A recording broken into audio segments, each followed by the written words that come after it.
aka Mr. Johnny 25, and I am very, very pleased to see you here today. Thank you so much for being here with us early on in the stream. Now, I've got to be honest with you. I haven't done a live for ages. So I feel a little bit out of sorts because I haven't been doing lives obviously I've been doing lots of other things and I haven't done a live for absolutely ages. So it feels really weird to actually be, back in the hot seat again, and it's nice to be here. So thank you so much for being here nice and early and hanging out with me. And you may not have noticed, I'm here on my own at the moment. I need to add my lovely wife to the stream. I hope that she is still here because I saw her say hello. I did say greetings, my love, my queen. I'll put the link in the chat for you so you may join me as and when you please. But yeah, guys, how have you been? How have you been doing? I hope that you're all well. I hope that you're all safe and sound and enjoying this Friday morning, afternoon or evening, depending on where you are in the world. I will be shouting out some people. Who's here already? So I've got it's Micah or it's Maker. I don't know if I'm saying the name right or wrong. Apologies, but hello to you. Welcome to the stream. And also to who did I see here? Unmasked Lifestyle. Hello, welcome to the stream. Thank you so much to Javier Lifestyle. Are you at work? Are you allowed to be watching me? I hope that you're not going to get in trouble, but thank you so much for being here. And Mr. and Mrs. Dancing Queen TikTok Anna Barlow, welcome to the stream. I've seen your dancing. I've seen all your, your wonderful movements. I've noticed. I've seen you. I've seen how good you are. Yes, you are taking. Not only are you taking YouTube by storm, you are now taking TikTok by storm as well. Mr. and Mrs. Anna Barlow, is there no end to your talents? Anyway, thank you so much for being here, and hello to you. And suddenly, Denise. Greetings to you. Thank you so much for being here. When you said in your earlier video today that you hid the video, I cried. I wept openly. I thought, why would you hide your video? It is part of your YouTube journey. We are there. We reveled. We were in there with you. We shared your pain. And then we also got to share your euphoric return to grace. Why would you hide that video? Anyway, you have good reasons. I understand. Thank you so much for for being here and hanging out with us. Are you off today? That's good. So let me add my wonderful wife to the stream, Mrs. Morrison. Mrs. Morrison, how are you? I'm good, thank you. Oh, do you know why you're here? Yeah, to join your live stream because it's a celebration of. Do you actually know the real reason as to why you are sharing my screen with me today? Because it's a celebration for both of us. Oh, you said that word. You said celebration. Well, guess what? Celebration. I will. I was waiting for you to say that word. I didn't know how long it would take for you to say celebration. Yes, ladies and gentlemen, we are here. We are celebrating life. Because, Mrs. Morrison, what are you carrying with you right now? I'm carrying a little human. You're carrying a human. You have a human inside of you. Yes, ladies and gentlemen, if you didn't already, check the description of this live stream. There's a link to Mrs. Morrison's latest video. It's where we did the announcement and we went through that journey. Definitely go and check that out because it's really exciting the way in which we found out. And obviously, Mrs. Morrison's going to tell the story. I'm going to give her the screen and she's going to tell us the story as we went through all of the keeping quiet and not telling anyone forever and ever and ever. And Denise, you've made it public. Thank you so much. Yeah, this is part of your story. Don't hide it. So thank you so much. I'm so glad that you have shown it to us. Yes, but guys, this is a celebratory live stream where there'll be no talks of analytics and algorithms today. We will be talking about babies, family, life. I want you guys to share your experiences with me as well. If you want to jump on the screen with me, jump on. We'll be talking about life, about a celebration of life, because as we know in the news right now, things are going really bad for our brothers and sisters in Nigeria, across the world with the pandemic. There are lots of things that are really dragging us down and making us feel sad. Well, I thought, why don't we do a live stream where we talk about happiness, a celebration of life? So we are going to be celebrating life today. And let me quickly shout out to Puppet Short Films. Welcome to you, and to D Authentic Lynn. Thank you so much, guys. If you haven't already noticed, D Authentic Lynn, who is known for making wonderful meals, you know, the culinary delicacies that she makes. Well, now she has delved into cleaning. Yes, she has turned her hand to home cleaning. I never thought I'd ever see the day, but yes, D Authentic Lynn is now showing us how to clean our homes. And I've already told you, D Authentic Lynn has the cleanest kitchen I've ever seen in my life. And how do you clean the cleanest kitchen? I don't know. Well, go and check out her latest video. She does a clean with me. It is, I even wrote in the comments, this room is not even messy, and she still was able to make it cleaner than it was before. So go over there and check it out. And Arcs Junction is in the building. Thank you so much for being here. This is a celebration of life, a celebration of my wife carrying a beautiful little baby. We don't know what it is yet. We don't know if it's a boy or girl. We won't find out until later on. But Mrs. Morrison, I've talked enough. Please tell us the story of how this all unfolded. How is it that you ended up having a corona baby? I don't think I need to explain that one. Oh, no, not that.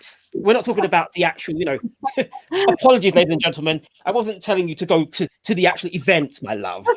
Because obviously that's personal between the two of us. Right? I don't know what you want me to kind of say. We basically just, I had an inkling from the moment that I was just like, I think I'm going to get pregnant. Really? You knew? Yes. Because I follow an app, so I track my cycle and everything, and so I knew it was the right time. And but how did the app? So hold on. Your app told you that you would be pregnant. No, my app told me when I was ovulating. Oh. Because obviously there'll be people in the stream that will be thinking, how is it that your app would have told you, you know, you got your phone and you went, yeah, you're pregnant. No, it didn't work like that. So please tell us, how does it work? It was the same with Brandon. As soon as I was ovulating and, you know, we weren't careful, I got pregnant. So I just had a feeling. Right, okay. So I kind of took tests pretty much almost every day after that, leading up to when my period was due, and got some positives a few days prior, and yeah, got a lot of negatives as well, but I also got some positives, and it was just a shock. Even though can you explain that to us, the negative and positive? Explain that to us. You want me to explain negative pregnancy tests? Explain. So I took these tests, and one line came up, which was the control line. So you get your test line and your control line. If they both come up, you're pregnant. The tests obviously they don't test to see whether you're pregnant. They test to see if you've got HCG in your body, and you only get HCG if you're pregnant. Right. So I actually did, I think, a test 9 days past ovulation, and it came back negative in the morning, but then in the evening it came up positive. Then the next day I did one and it was negative, and then the next day I did one and it was positive. But I knew that once I'd already had a positive that I was pregnant. It was so basically the app told you that you were, you know, that prime time. Mr. Morrison once again strikes again. Yeah. So yeah, I was very shocked and cried because I think we were gonna like plan for like trying for a baby next year. And so explain to, obviously you in your video you talked about the plans that we had about having a baby next year, and you know, because obviously people think when you say you cried it means that you're unhappy and like you're sad, as in you don't want kids, when that isn't the case. You want to explain yourself. When you say that you cried, what did you mean by that? What was going on? Sorry, hold on a second. What's happening? Sorry, my dad's just talking to me. He didn't know I was on screen. Oh, okay. So yeah, so we wanted to start trying next year, and I kept saying, why don't we try sooner? Why don't we try sooner? And then when I found out I was pregnant, I actually suddenly felt all this like fear of, what happens now? Am I going to neglect Brandon because there's going to be a new baby? Or am I going to neglect the new baby because Brandon's my number one? How am I going to find any love for a new baby because I just love Brandon? And I started to realize that actually I'd be happy with just Brandon. And I was like, I don't never want any more kids. It has happened sooner. I thought I was ready, and I've realized I'm not ready. Yeah. So guys, you wonderful people in the, obviously if you've got children, what's the gaps between your kids? Are there, is it good 2-3 year gaps? What sort of gaps do you have? Because if obviously the baby is born in May, what will be the gap between Brandon and the new one? Well, the gap's going to be 17 months regardless. Even if the baby comes a bit earlier, it's still going to be just 17 months. Maybe a week or so. So do you guys have gaps? What's the gaps between you, with your babies? Is it shorter than 17 months? Oh, we've got what I can see. Hello there, Simone. How are you? Welcome to the stream. How are you doing? We are talking about babies. We're talking about we're celebrating life, but we're getting all gritty and talking about ovulation and HCG what? HCG. Yes, we're talking about those kind of things, all these weird and wonderful things that make up the female form. And ND Channel, welcome to the stream. Thank you so much for being here. So R&A Legacy have said that their gap is 13 months. Wow, that is amazing. 13 months. Wow. They're literally, as soon as one is out, there's another one on the way. Isn't that right? So 17. So there's gonna be. You said so. Ours is gonna be what? 17 months 14. Or 14? Sorry, I can't hear you, my love. 17. 17. Wow. So who else we've got here? We have got. So Simone said 3 years between all of my three, and I love that gap. So it's what 9, 6, and 3, like that. 3 years, and Denise has said that there is 11 years. Wow. That's a good gap. 11 years. That's a very, very good gap.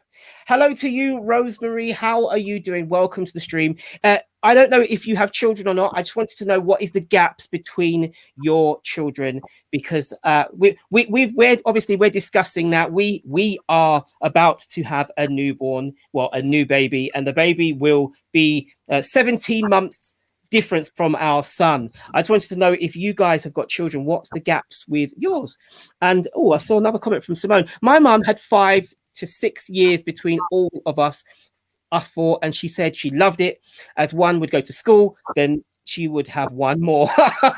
Okay, that is a very, very good, nice time gap. So my question is this: for those of you that have got children and your gaps are relatively small, how have you managed that?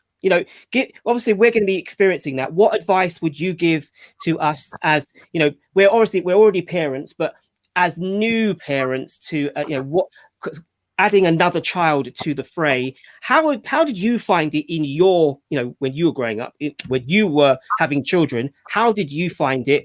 Could you give us some tips? Let us know, and I will shout them out in the stream as we go along. But yeah, it's I think Arch Junction has said that between my two daughters it's 6 years, and then my boy came after less than 2 years. So reasonable gaps. How did you find introducing a new baby to the babies you already had? Was there any issues around, she's my mum, that kind of thing? Was there any issues? If you have any, let me know, because it would be interesting to have a discussion around that. And if you are able to, that would be great. Thank you. Oh, so you only have one, Rosemary says she has only one. Yes. Well, either way, one is a handful. So Anmar said there is 13 years between my... Wow. So you waited for your eldest to be in secondary school before you had another one. Hey, this is the thing.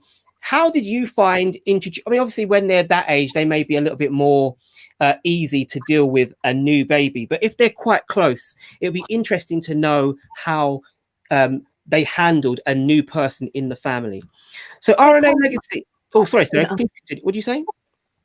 I said if they're close, you get your life back sooner. So what do you feel that you have no life now that you have? No. I feel like once we've had our kids, you get to the point where you're like, right now, I just want to get back. I want my get back to the figure I want. I want to get back to being able to going out. My kids are independent. They don't rely on me. So I think if they're close together, at least you can go, right, now I can be an adult again. My kids are grown up. But the further apart, you just always have babies that you have to look after. And when do you get your life, like when do you get to do stuff that you used to do again? Okay. So guys, what's your opinion on that? Obviously, this is the discussion. I want to get your opinions as much as possible. So if you are able to, load up that chat with your opinions. What do you think of what Sarah just said? ALS Organic Cosmetics, welcome to the stream. Thank you so much for the congratulations. We really do appreciate that. Thank you so much. And Arcs Junction has just said, advice is to practice patience. Mrs. Morrison, sometimes it's daunting. So could you explain? So obviously, Arcs Junction, you have children. When you say patience, what do you mean? What patience around what examples could you give us within reason in the chat? R&A Legacy has said that my son loved his baby sister. And I know, I've seen it. I've seen those videos. I know that they love each other. But we've got one now. Listen to this. This is from Javier Lifestyle. My brother despised me because he wanted to be the youngest, then 11 years younger, and I was born. Wow. That's interesting. So there is obviously that. There could well be a little bit of jealousy. I'd love to know what the experiences are from you guys in there who have got children and who are, going through that. Because obviously we're going to be going through it soon. And I know that we'll be documenting it. And, it will be interesting to see how our son who dotes on his mum, it'll be interesting to see how that changes when he ends up having to share mummy with a new baby. So, guys, Mrs. Morrison, when you found out, what happened next? Once you knew once you had done the test, what happened next? Well, my plan was that I was going to set up something really cool for you and film me telling you. Okay. But I got too scared because I just thought I just couldn't believe it. And I thought I don't want to wait and try and plan something and make a big excitement over it because I wasn't feeling excited. And I know that you wanted to wait as well. So I was like, I really don't know if I've got the patience to wait now. I just wanted to get it out and just speak about it. So obviously I went into the living room where you were sat, and I can't remember what I said, but I remember just crouching down and crying on your shoulder, and you were like, "What's wrong? What's wrong?" Yeah, it was. I wasn't expecting that at all. I was not expecting you to say that to me. And I think it was funny because I showed you the test, and you were like, "What is this?" Because I know that you confuse them with ovulation tests. They look the same. And I was like, "This is a pregnancy test." And you went, "Not an ovulation test." I was like, "No, this is a pregnancy test. We are pregnant." And it was just silence. Like I was crying and you were just silent, and it was just like none of us. I was processing another human in our family. A correction, Unmasked Lifestyle said no host, not 13 years, 13 months. That's the gap. So Unmasked Lifestyle, you have the same gap as R&A Legacy and their children. So you are well. So you could well give us advice on how was the connection when the new baby was born? How did your eldest handle that? Was it a great relationship?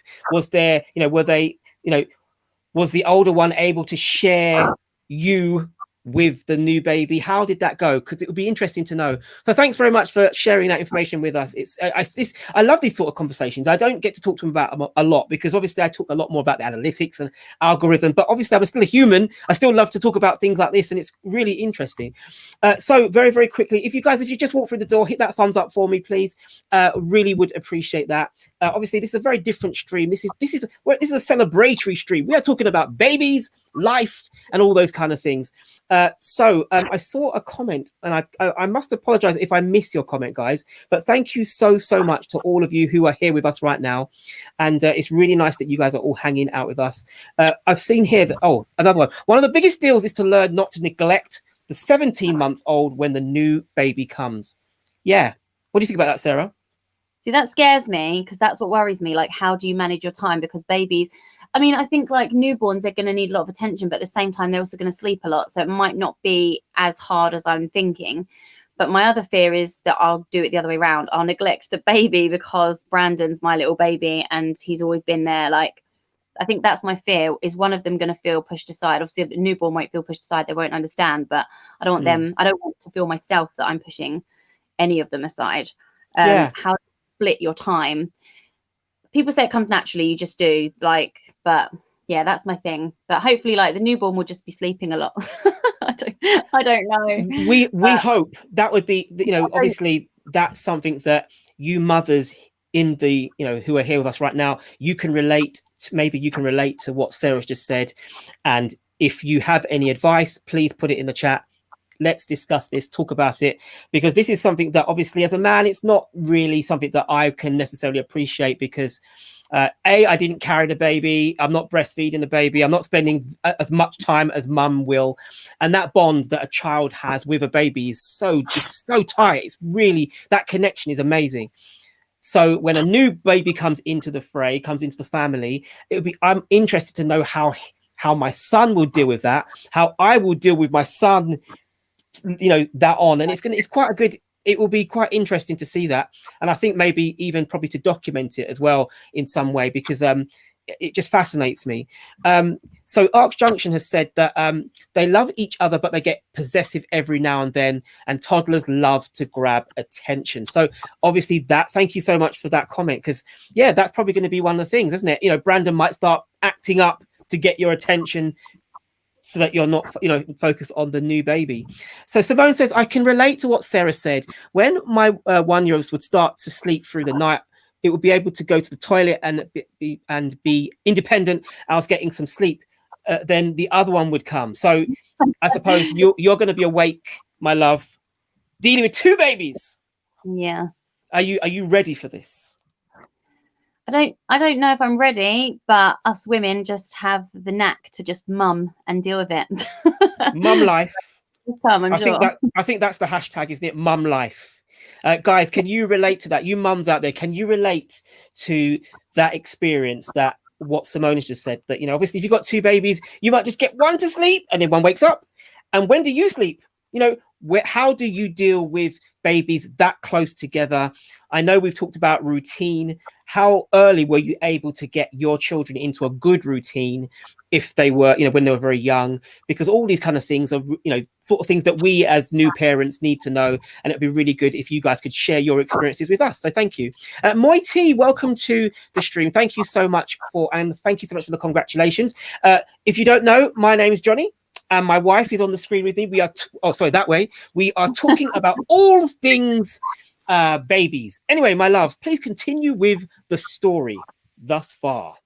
Continue with the story. We were at the point where I was on the sofa. You were on on the floor with your head on my knee, weeping, thinking, what are we gonna do? Continue with the story. To be honest, I don't remember a lot from then on. It was kind of, I still couldn't believe it myself. But all I know is that it just got, because that was, at that point, we were 3 weeks and 3 days. And I just remember feeling really sick. This first trimester, I've just been really unwell. And it's showing, because in a lot of my videos, I've talked about how I've really been lacking motivation and not feeling well and just not really wanting to do anything. And now I'm feeling a lot better. So I do feel like it was just the first trimester that was making me feel like that, because I just had no energy. I was feeling really sick. Things that I did with Brandon, like eating ginger biscuits and drinking lemonade, that would fix it normally. Like with Brandon, with this baby, none of that's working. So like I was just sick regardless. I wasn't vomiting. I've never thrown up. With Brandon, I didn't either. But I just felt really nauseous and felt really sick, and nothing seemed to take that edge off. So I actually have been taking like anti-sickness medication, but it still just took a long time to sink in. Like it was only up until this week when we had the scan that I've actually got excited and thought, yeah, there's going to be another baby. Like this is it. This is it. Because we'll get to that. You don't jump the gun. We've got a story to tell. There's nothing in between.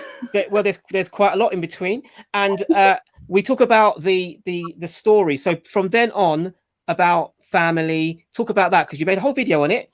Talk about the story with parents, family. How did that then go? So I found a lot of people were asking me if I was pregnant. I was so unwell, and I just had to say no. But then we decided to tell the family when I was 7 weeks, because of lockdown and everything. The rules were about to change, and they were going to limit who could see who. So this seemed like it might possibly be the last time that we were together with my mum and my dad and my brother and his wife and my sister. Yeah.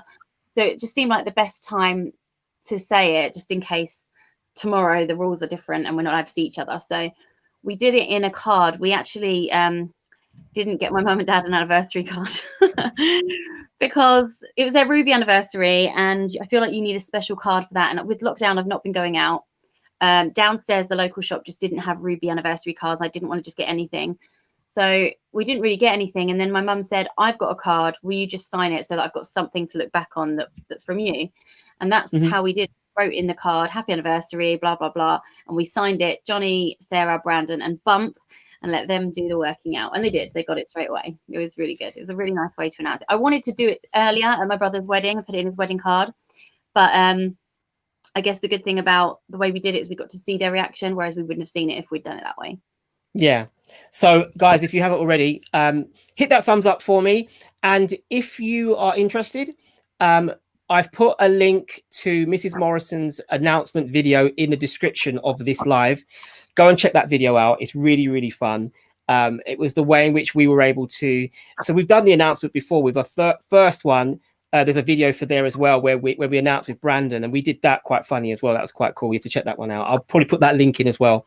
But it was just the way in which Sarah's mum and dad saw the card and sort of worked it out. It was quite interesting. It was fun. So guys, I know we've talked about obviously the interaction between the children and how, you know, how that works out. And what about things like you know, how did you process you know, obviously I know Sarah talked about being sick. You know, I don't know if you've heard this before, but there are different what's the word, Sarah, when they about how to tell when someone's a boy or a girl? What do they call that? Gender prediction. Yeah, guys, I was trying to think of the word gender predict. So what have you heard about you know, Sarah, can you explain it, because you're better than me, about the different things that can tell whether it's a boy or whether it's a girl? Because I know that you're very good. Go on, please explain. I don't believe any of it anymore, but if anyone out there does, or if you know any way, because there's so many different ways, and obviously I know there's a way you can mix urine with laundry detergent or something, and there's the okay, ring on go to basics. You know, things like you know, what are the basic wives' tales of how to, you know, tell whether it's a boy or a girl? There's loads of different ways. Okay, say some. So one of them is putting a ring on a necklace, and you swing it over the belly, and if it goes in circles, I think it's a girl, and if it goes forward and backward, it's a boy, I think. There's certain symptoms. So they say if you crave sweet things, it's a girl, and savory is a boy. If you get lots of spots, it's supposedly a girl. But the reason I don't believe that is because all of my symptoms with Brandon were coming up girl. All of them. Okay, so talk about that. So I was craving sweet things. I had loads of spots. We did the urine test with the detergent or the baking soda or whatever it is. I don't know what it was. And the color that it changes, everything that we did was saying girl. Every quiz based on how I was feeling, it said you're going to have a girl. And then we had Isn't there something about with the babies at the front, or if you get fat? What was that one? On weight gain, if you can't see any weight other than the belly, if the weight's all in the belly, they say it's a boy. If you gain weight in other areas as well, then it's a girl. If you carry, have you heard this, guys? You carry low, it's a boy. But have you heard this? So this is, so from what I understand, from what Sarah has tried to explain, if all the weight is in the stomach, it's a boy. But if you put on lots of weight all over the body, face, bum, legs, everywhere, it's a girl. Have you heard that? What other weird and wonderful wives' tales have you heard to test whether a baby is a boy or a girl, because it would be interesting to know what they are, because I must admit some of those ones I've heard are absolutely just out of this world. So R&A, we have a video when Josiah met Naya at the first time in the hospital. Oh, that's lovely. Maybe we should do that as well. I think that'd be a good idea. And I think Arch Junction has said you'll get the hang of it naturally, don't worry. So that's probably another thing that obviously that's worry is 90% of the thing, and usually the thing that we're worried about we don't need to be worried about. So I can imagine that that's probably something that if we could overthink it, and obviously if we get in that world, then it would be, we could potentially get carried away and start thinking, oh, we can't handle it, when actually we probably would be able to do. We'll be okay. I think we'll be fine. So Anissa, are you going to come and join us on the screen? If you are, I'm going to drop the link. I want you to come and join us and talk all things babyhood. Join us. I'm going to put that link in, and if you're there, Anissa, come and join us. Let me put that in. And oh, hello, Mark Fraser. Welcome to you. Thank you so much for hanging out with us today. How are you doing? How's life? I know that this is a very different live stream to what we've done before, but this one is all about babies and HGC. HCG. HCG, yes. And hormones and no algorithms. There'll be no analytics. There is all about pregnancy tests and how babies work. And yes, and I'd love to know what your, what were you told? When you went to 8.5 months and you didn't find out, and they said you're definitely gonna have a girl, and when the baby came out, you realize it was a boy. So I took my turn looking after night feeds as bottle feeds, which gave Leonie a break. Yeah. So it takes two, baby. It takes two. Hello. Hi. Anissa. Hi, Anissa. Hello. Welcome to the stream. How are you doing? Good. How are you guys doing? Congratulations to the both of you guys. Thank you very, very much. So, Anissa, we're gonna hit the floor running. I want you to tell us, because obviously there's going to be 17 months between our babies. Yes. But you had 13 months. 13 months, yes. So I want you to tell us, how was that experience? Explain to us, how did that work? What was the, the routine? Was there a routine? Was there a plan? How did you do it? So when I first found out I was pregnant, I was the same thing with Sarah. I cried. It wasn't cry of I was like disappointed or nothing like that. It was just more of like, could I do it? Could I do 2 babies? Is it going to be hard? How am I going to love one and not the other? How is everything going to work? Then when I had her, we brought Josiah to the hospital. He automatically loved her. I was happy about that. When she first came into the world, I was like the same thing as when Josiah came into the world. I loved automatically right away. It's amazing. Birth, I just think, is amazing in general. But they came out, she came out, everything was good. From the beginning for both of them, I've always put them on a schedule. So since they've been on a schedule, it's a lot easier for the mom to do what she needs to do. And it's not easy, though. I mean, I don't want to just throw it out there that it's going to be easy. It is hard to have 2 babies that are close together. But the good thing about it is they get close to each other. They love each other. He helps her do whatever he needs to do, or whatever I ask him, he helps her. So it's actually pretty amazing. Yeah. So your routine. Yes. I want you to talk to us a little bit more about this routine. Simone, I have never had a routine in 9 years. Simone, are you able to come on the screen with us? Are you able to join us, Simone? If you are, hit that link and come and join us and talk to us about your routine. Sorry, Anissa, please, could you tell my wife, Mrs. Morrison, what routine do you have? The only routine that I usually have is just a sleep schedule. So that's the only actually routine I have. So in the beginning, when my son was a baby, he had 2 naps, morning, afternoon, and then his nighttime sleep. Now that he's 2 years old, he only gets one nap. My daughter right now has two, and they both take the second nap at the same time. So that whole time that they're sleeping, I'm free to do cleanup, or, you know, even if I want to take time to myself, eat, do whatever I need to do. But that's mainly my routine. I really don't do much. I mean, they usually wake up, do what they want, play with each other. They go and play ball, everything. So really in between those, it's not really much of a routine. It's just more of a routine of sleep. Mrs. Morrison, do you have any questions? I don't know. Was it hard to get them into routine? Because the thing is with Brandon is, I wouldn't know, like, do I just go, right, you're going to sleep at this time and that time, or do I play, like, he will just sleep when he's tired. He has 2 naps a day, but there's no set time. It's when he's tired. See, that's where I'm like, that's where I was like, when I did it, it was really hard because Josiah's sleep was like up and down wherever. So it's like so what I would do is like set an actual time. So like, for instance, when he wakes up, it's two hours after he wakes up, you put him down for that first nap. Let him take about 30 to an hour nap. And then when he wakes up, then you will wait 3 hours after that for his second nap.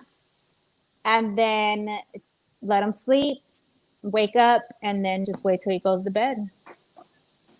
That's technically what I did with Josiah, was that when he woke up, he would wake up at 7 o'clock. I did 2 hours. He'd go take his first nap. He would wake up happy, refreshed, and then wait 3 hours after that. He took down his second nap. And then he was wake up, he's good, refreshed, and then we would just wait till it's bedtime. And then when it's bedtime, he just goes right to sleep. Wow. Yeah. That sounds like a very, very good routine, a good plan. For you other mothers out there in the stream, what kind of routines do you have? Does that sound like something that you guys do as well? Let me know, because it does sound like obviously each family is different, and each, every experience is different. But that sounds like a very, very good plan. That does seem to. Yeah. Sorry, please continue. No, sorry. No, I was going to say it is true, though. I agree with you, because every family or every mother does things differently with their child. So it's like one thing will work for one mother, but then you do it with somebody else, it doesn't sometimes work out. So that's where it comes along with. That's why I love being a mother, is because you can talk to another mother and get some advice from them. And just, it's no harm to, I guess, try it out and see if it works for you. Because then if it works for you, then you're set. You have something that works for you. But you can, that's what I love, is when you're a mother, you can always try things differently. Yeah. So, Mrs. Morrison, I know that, do you have much time left, or do you need to go now? I probably have to go very soon. Brandon's right. Okay. So, we see. Right. Okay. Yeah. You go and sort out our son, because he wants mummy. Anissa, we are gonna we're gonna start hammering now questions at you. You are now going to. This is a celebration of life, but Mrs. Morrison has to go. Thank you, Mrs. Morrison, for being here. I appreciate your presence. But obviously, bye, Mama. Congratulations. Yes. So, Anissa, please. This routine that you have, right? How long did it take for this actually to work seamlessly? How long did it take? Well, each one was different. So with Josiah, it took him a week for his schedule, and he was set after that. He always knew at what time he was supposed to go to sleep. With Naya, it took a little bit longer. She took about 2.5 weeks to understand about the time, because her times are mixed up. She would be up during the night, and then sleep during the day. So her times were like flipped. Right. So it literally took me about 2.5 weeks to get her back away night and day, and then putting her on the schedule. So it took a little bit longer. Yeah. So the thing is, I know this is going to be, obviously I cannot speak for all men, because this is not, I can't speak for all men. I can only speak for myself. But I do honestly believe that what women have to go through, that is so, like, it's women can't really appreciate the changes that women go through, not just through having babies, but then the complete change around with the sleep pattern. And, you know, what you just said there, I got confused with you put Josiah down, Naya, then you Josiah, and I was thinking that's just so complicated. It must really fry your brain. I mean, obviously, Josiah is how old? He's 3? He's 2. He just turned 2. So Josiah is 2. Naya has just turned 1, right? She's gonna turn 1 in November 27th. She'll turn 1. So literally next month she's 1. Yes. Mm-hmm. So basically, for the last 2 years, it's just been like complete overhaul. You know, what you were used to doing before, you're not doing anymore. What sort of things do you miss the most since, you know, being a mother and having to have such a regimented diary? What have you missed the most? So I do miss that you can freely go wherever you please. And you don't have to pack a diaper bag and pack their snacks and everything like that. So it's not easy just to pick up and go. So I do miss that, where I can just pick up and go. It's not easy to travel with kids, but you know, we still do try. I know it's not easy with one. I mean, to be honest with you, when Brandon was born, I had to buy a new car before he was born, just because the car I had before was just not fit for purpose. We needed a bigger boot space. We needed to have security for the car seat and all those kind of things that we just never had to think about before. And I used to have a two-door sports car, so that tells you it was a complete change around from having a two-door sports, you know, two-seater sports car to having a family car that, you know, had no speed, but was, you know, it was practical. So Mark Fraser, we were convinced the second was a boy until the day before Kira was born. On the last scan, Leonie was like, "That's a girl." Wow. So imagine that, guys. You obviously, you know, scans don't always tell whether it's a boy or a girl. And I think there's another one here. People say that if you're more nauseous and vomiting a lot, it's a girl. But I had extreme nausea and vomiting in all 3 pregnancies, and I had a boy the 3rd time. Nausea is all about the woman's hormones. Arcs Junction, why don't you come and join us? Would you like to come? I know that you're shy, you're camera shy, but this is information that we would love to have. So if you're willing to come on the screen, hit that link and come and join us. Simone, are you not there? Has Simone gone and left us? Because I asked Simone if she would come and join us. I think she's gone, but it would be nice if Simone is around. Let me know. And Lava House, hello. Welcome to the street. How are you doing? Is that Sean? If it is, welcome. And to Marianos, thank you so much. You have a family. I see in your thumbnail that you have kids. What's the gap with your children? How close are the gaps with your children? Because they look very similar in age. Akeem Players, welcome to the stream. Thank you so much for being here. And Mrs. Morrison, what have you said? Any mums with babies want to collab, then contact Mrs. Morrison. Yes. So if you wanted, you know, that mum life, if you guys want to do that, please do. Now, I know that you're looking at the screen right now and thinking, that's not Mrs. Morrison. No.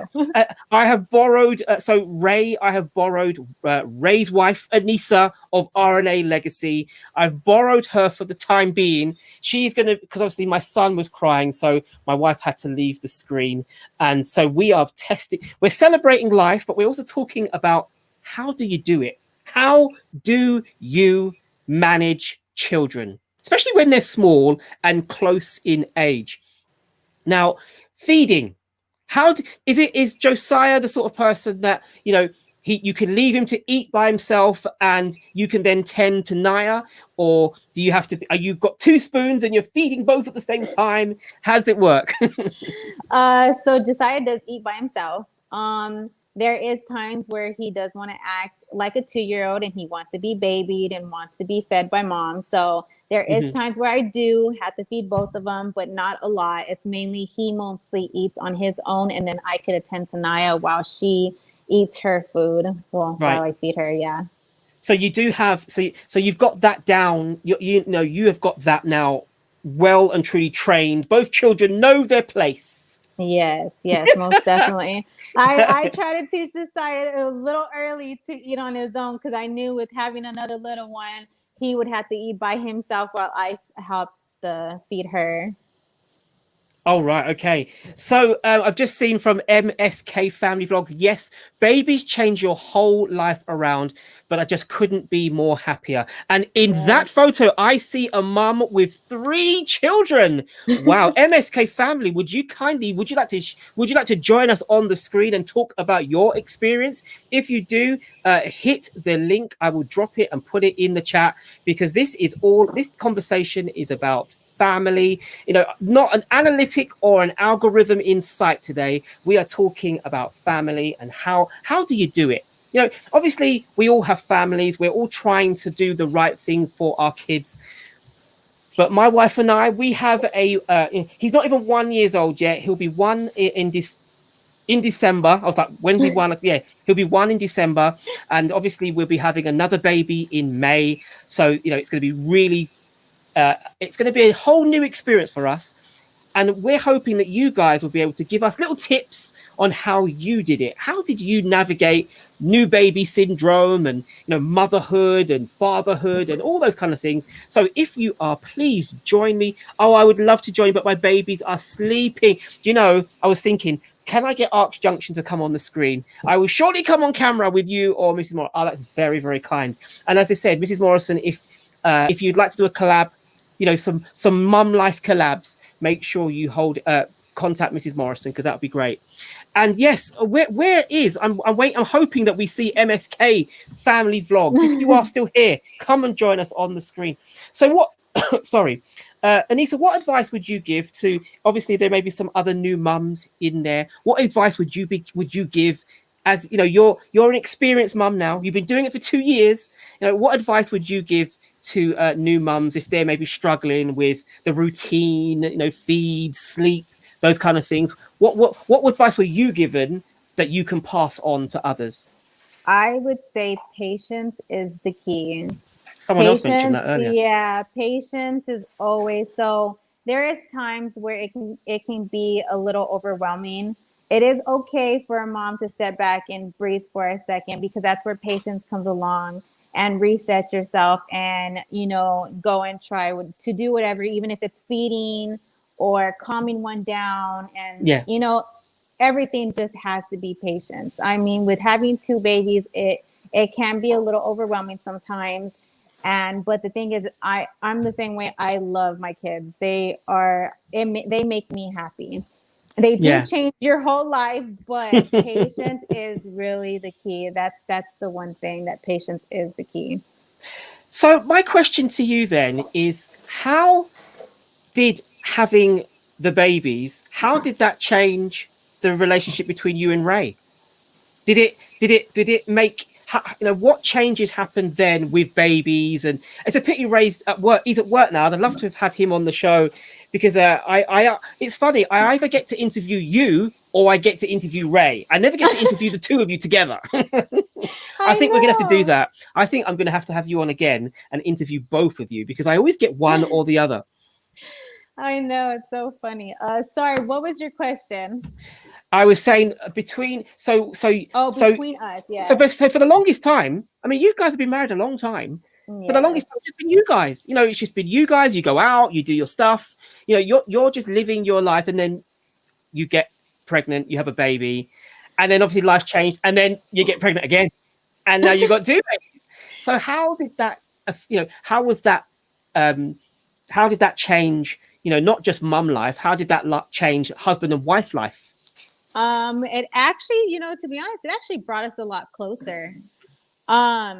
Because he knows how hard it is for me to be home with 2 babies and, doing everything on my own with them. So he knows that there's times where I can be overwhelmed about it. So when he comes home, he helps me. It just brings us closer. Like, I just felt like the family just all in general brought us closer. With me and him, it brought us closer. Mm-hmm. He appreciates what I do. I appreciate what he does. I just feel like it really did bring our relationship a lot closer. And yes, we've been married for a long time. So a lot of people would tell me, how do you guys do it? And it's just, we just go well together. We work really well together. So Yeah. So are there any mums out there right now that are willing to join us on the screen and share their experiences of motherhood and maybe share, drop some gems of wisdom? If you are, let me know. There's a link there. Hit that link. Authentic Lynn, are you still here? I know you've seen ALS. Come and join me on the screen. Let's talk about, share your wisdom. Come on. I was hoping I'd get some more mothers coming in and talking about, because obviously these are the sort of things that when you become a mother, maybe sometimes you're on your own. You don't realize that other mothers are experiencing the same things that you are experiencing as well. And I've seen a message there from, can you see that message on the screen from my wife? She says, I love you, Anissa. Oh, I love you too. Miss Morrison, she doesn't say that word often, but the fact that she has said it to you tells me that it is real. Yes. It is real. She has said it. I love you, Anissa. Kai Creative, welcome to the stream. How are you doing? So, Kai, as a parent, a fellow parent, would you like to share your wisdom with us? Would you want to come on the screen and let's outnumber Anissa 2-1? I was outnumbered before. Let's get a man on the screen and let's talk about the fatherhood side of it. What's it like to be a father, a parent, a husband, all those things that come about especially when it comes to children and when new children come in on the frame. If you are around, come in, help me out. Let's hang out together.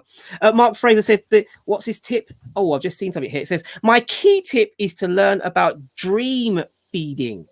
It was a lifesaver. Now, I've heard, isn't dream feeding where basically the baby's sleeping and drinking?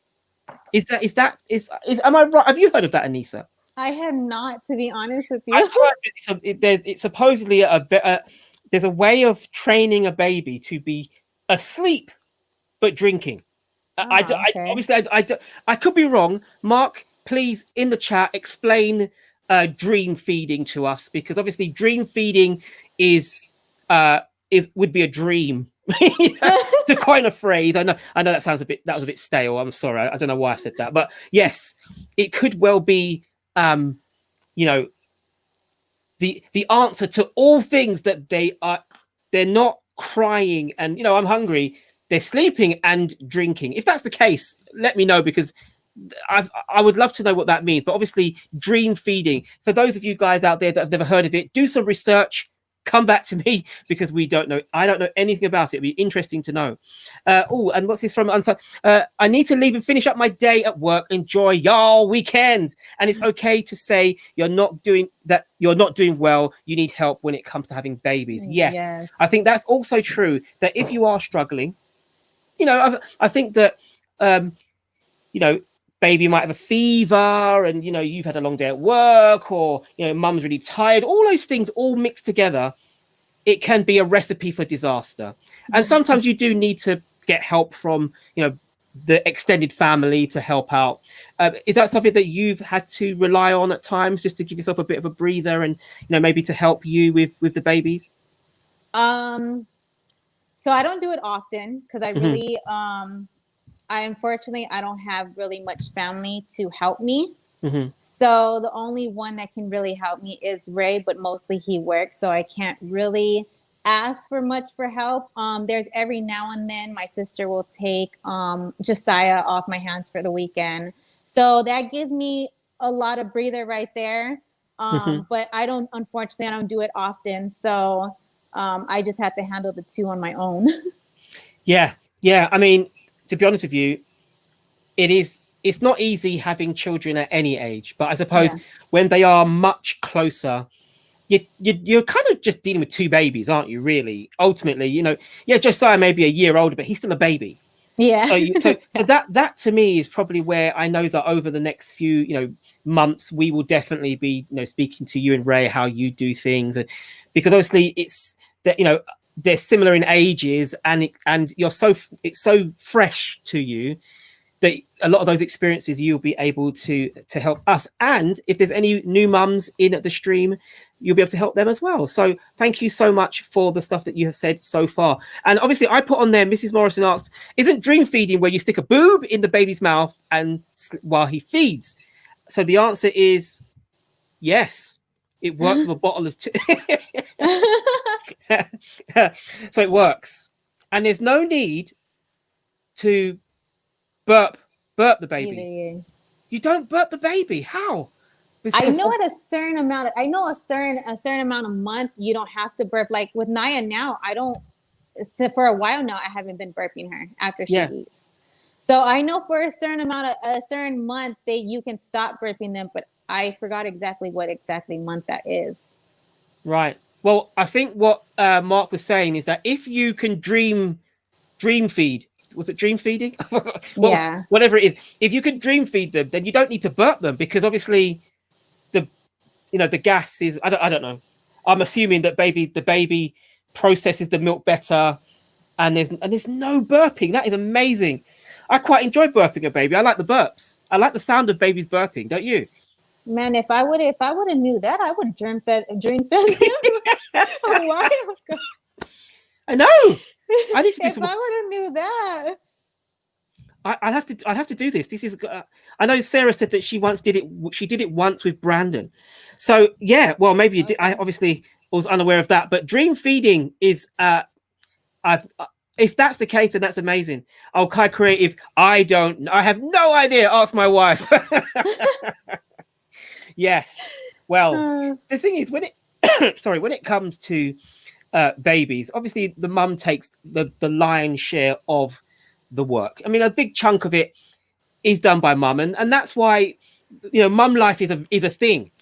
And if what is the perfect gap between, in your opinion, Anissa, what do you think is the perfect gap from having a baby to then having another baby? What is the perfect age gap, do you think? I don't even know if there's even a perfect gauge a gap between babies. It's just I say when they're close together, I feel like it's I would say, so when they get older, you don't have to worry about changing another diaper if they were like 6 years apart, Right. and then having to do it again. But then again, there's a lot of mothers out there that do have that, and which is okay. That's what I'm saying. There's no perfect age gap. It's just mainly how it works out, and how you deal with it is each mother's, standpoint of how they deal with it. So, yeah. Sorry. So guys, if you, for those of you in the stream, that question's open to you. What do you think would be a perfect age gap between having babies? Because some might say school age. One goes into one school, goes into, the primary care school. The other one hits a secondary school. And then you've got, they're a good age apart, so that you can, when the first baby was born, you could devote enough attention to the one baby. Then they get to a certain age, and then you haven't got to do it again. I mean, but then at the same time, your two children, Lisa, they're growing up together. Yes. So they're kind of experiencing everything at the same time. They are, yes. Everything they do. Does that mean then that Naya, the younger one, is learning quicker than Josiah? I say she is. She's almost everything that she sees Josiah does, she tries to do. And that's what I think is amazing, because like right now she's trying to walk now. And right. she's already 11, going to be 11 months. And I mean, I know there's some babies out there that walk even at 10 months, it's amazing. But when they see it from somebody else, they want to do it. Or when you teach them, they want to do it. And she's just learning so much so fast. Yeah. I mean, and that's what I was wondering, that because obviously not Josiah's a guinea pig, but because but do you get what I mean? Because he's your first go at it, Yes. And you learn from your mistakes, or you learn from experience. Yes. So a lot of the things that you did with Josiah, it didn't work, or you won't do that again. You won't do it with Naya. So you learn. And is that the experience with you guys in the stream? Have you found that your second child learned a lot quicker because they had, you were more experienced, and maybe they were learning off of their sibling, and with the people around them, let me know, because that's quite an interesting discussion, I think. Hello to you, Flo Flourish Space. Welcome to the stream. Thank you so much. Usually these talks are about algorithms and about analytics and all that kind of stuff. Today it's not been about that. Today it has been about babies. It has been about nappies, dream feeding. Dream feeding. If you haven't heard of dream feeding, Mark Frazier said today he dream fed his baby. So basically, as you say, you feed them whilst they're sleeping. For whatever reason, they suck differently, and so don't need burping. You don't change them. It tops up their wee tummies, small, because obviously Mark Frazier is from Scotland. So he says wee for small tummies, and it helps them go long. Wow. This is so, Anissa, with baby number 3, you will dream feed. Baby number 3. I'm already done with baby number 2. I just thought I'd put that in there because I'll be honest with you, it's quite funny. I just sorry, I shouldn't have said that. I apologize. I just thought it's very funny. Fine. Princess at Lillian Gardens, hello and welcome to you. How are you doing? Thank you so much for have a coming. surprise, Johnny. You have a surprise. Yes, look. It's Ray. He's in the building. It's Ray. Has finished work and he's in the building. How you doing, Ray? Good, man. How you doing? I'm doing fine. I am so glad to see y'all. I heard baby number 3, so I had to jump on. Yeah, you walked in when I said baby number 3. Yeah, we've been talking about babies. There's been no analytics. There's been no discussions. There's been no algorithm. There's been no nothing. We have been talking about motherhood, babies, dream feeding, no burping. We've been talking about routines, the age gaps. We've had some that have got 13 months between babies. We've had some that have had a little bit longer. It's been a very interesting live stream. Lava House has said, oh, sorry, let's see. It says, my children are close in age and they are super good friends. And that's true. I've noticed that in the videos that your daughter and your son, they really do get on well together. And I think as well, what's nice is they play together with their toys. That's really, really good. And Good Life with Jin. Hello, welcome to the stream. Guys, if you haven't been to Good Life with Jin, go check out her channel. I salute all mums who have 2 or more babies. I have my 1 boy and geez, he's 10 now. And he made me realize I made the right decision not to have babies anymore. Well, Good Life with Jin. Thank you so much for sharing that with us. But who knows? There's still time. You can still have more babies. Don't rule it out. But yes, thank you so much for sharing that with us. The funny thing is, some people have good experiences with babies and some don't. I mean, and that's life. Not everyone is made out for it. Earlier on, Ray, when you were probably on your way in to home, I was saying to Anissa that there's experience of being a mother with a baby, but I asked her how it was between the two of you, because obviously having a baby changes the relationship between you as a couple. And Anissa said that basically it drew you closer. Yeah. Now, isn't that interesting that sometimes those you think to yourself, all those restless nights and no sleep and making bottles and all this sort of stuff, it's going to drive you crazy, but actually it draw you closer. Was that, what was your experiences yourself with, being a new dad, being, obviously being a husband, new dad, and now new dad to 2? What was your how did you find that?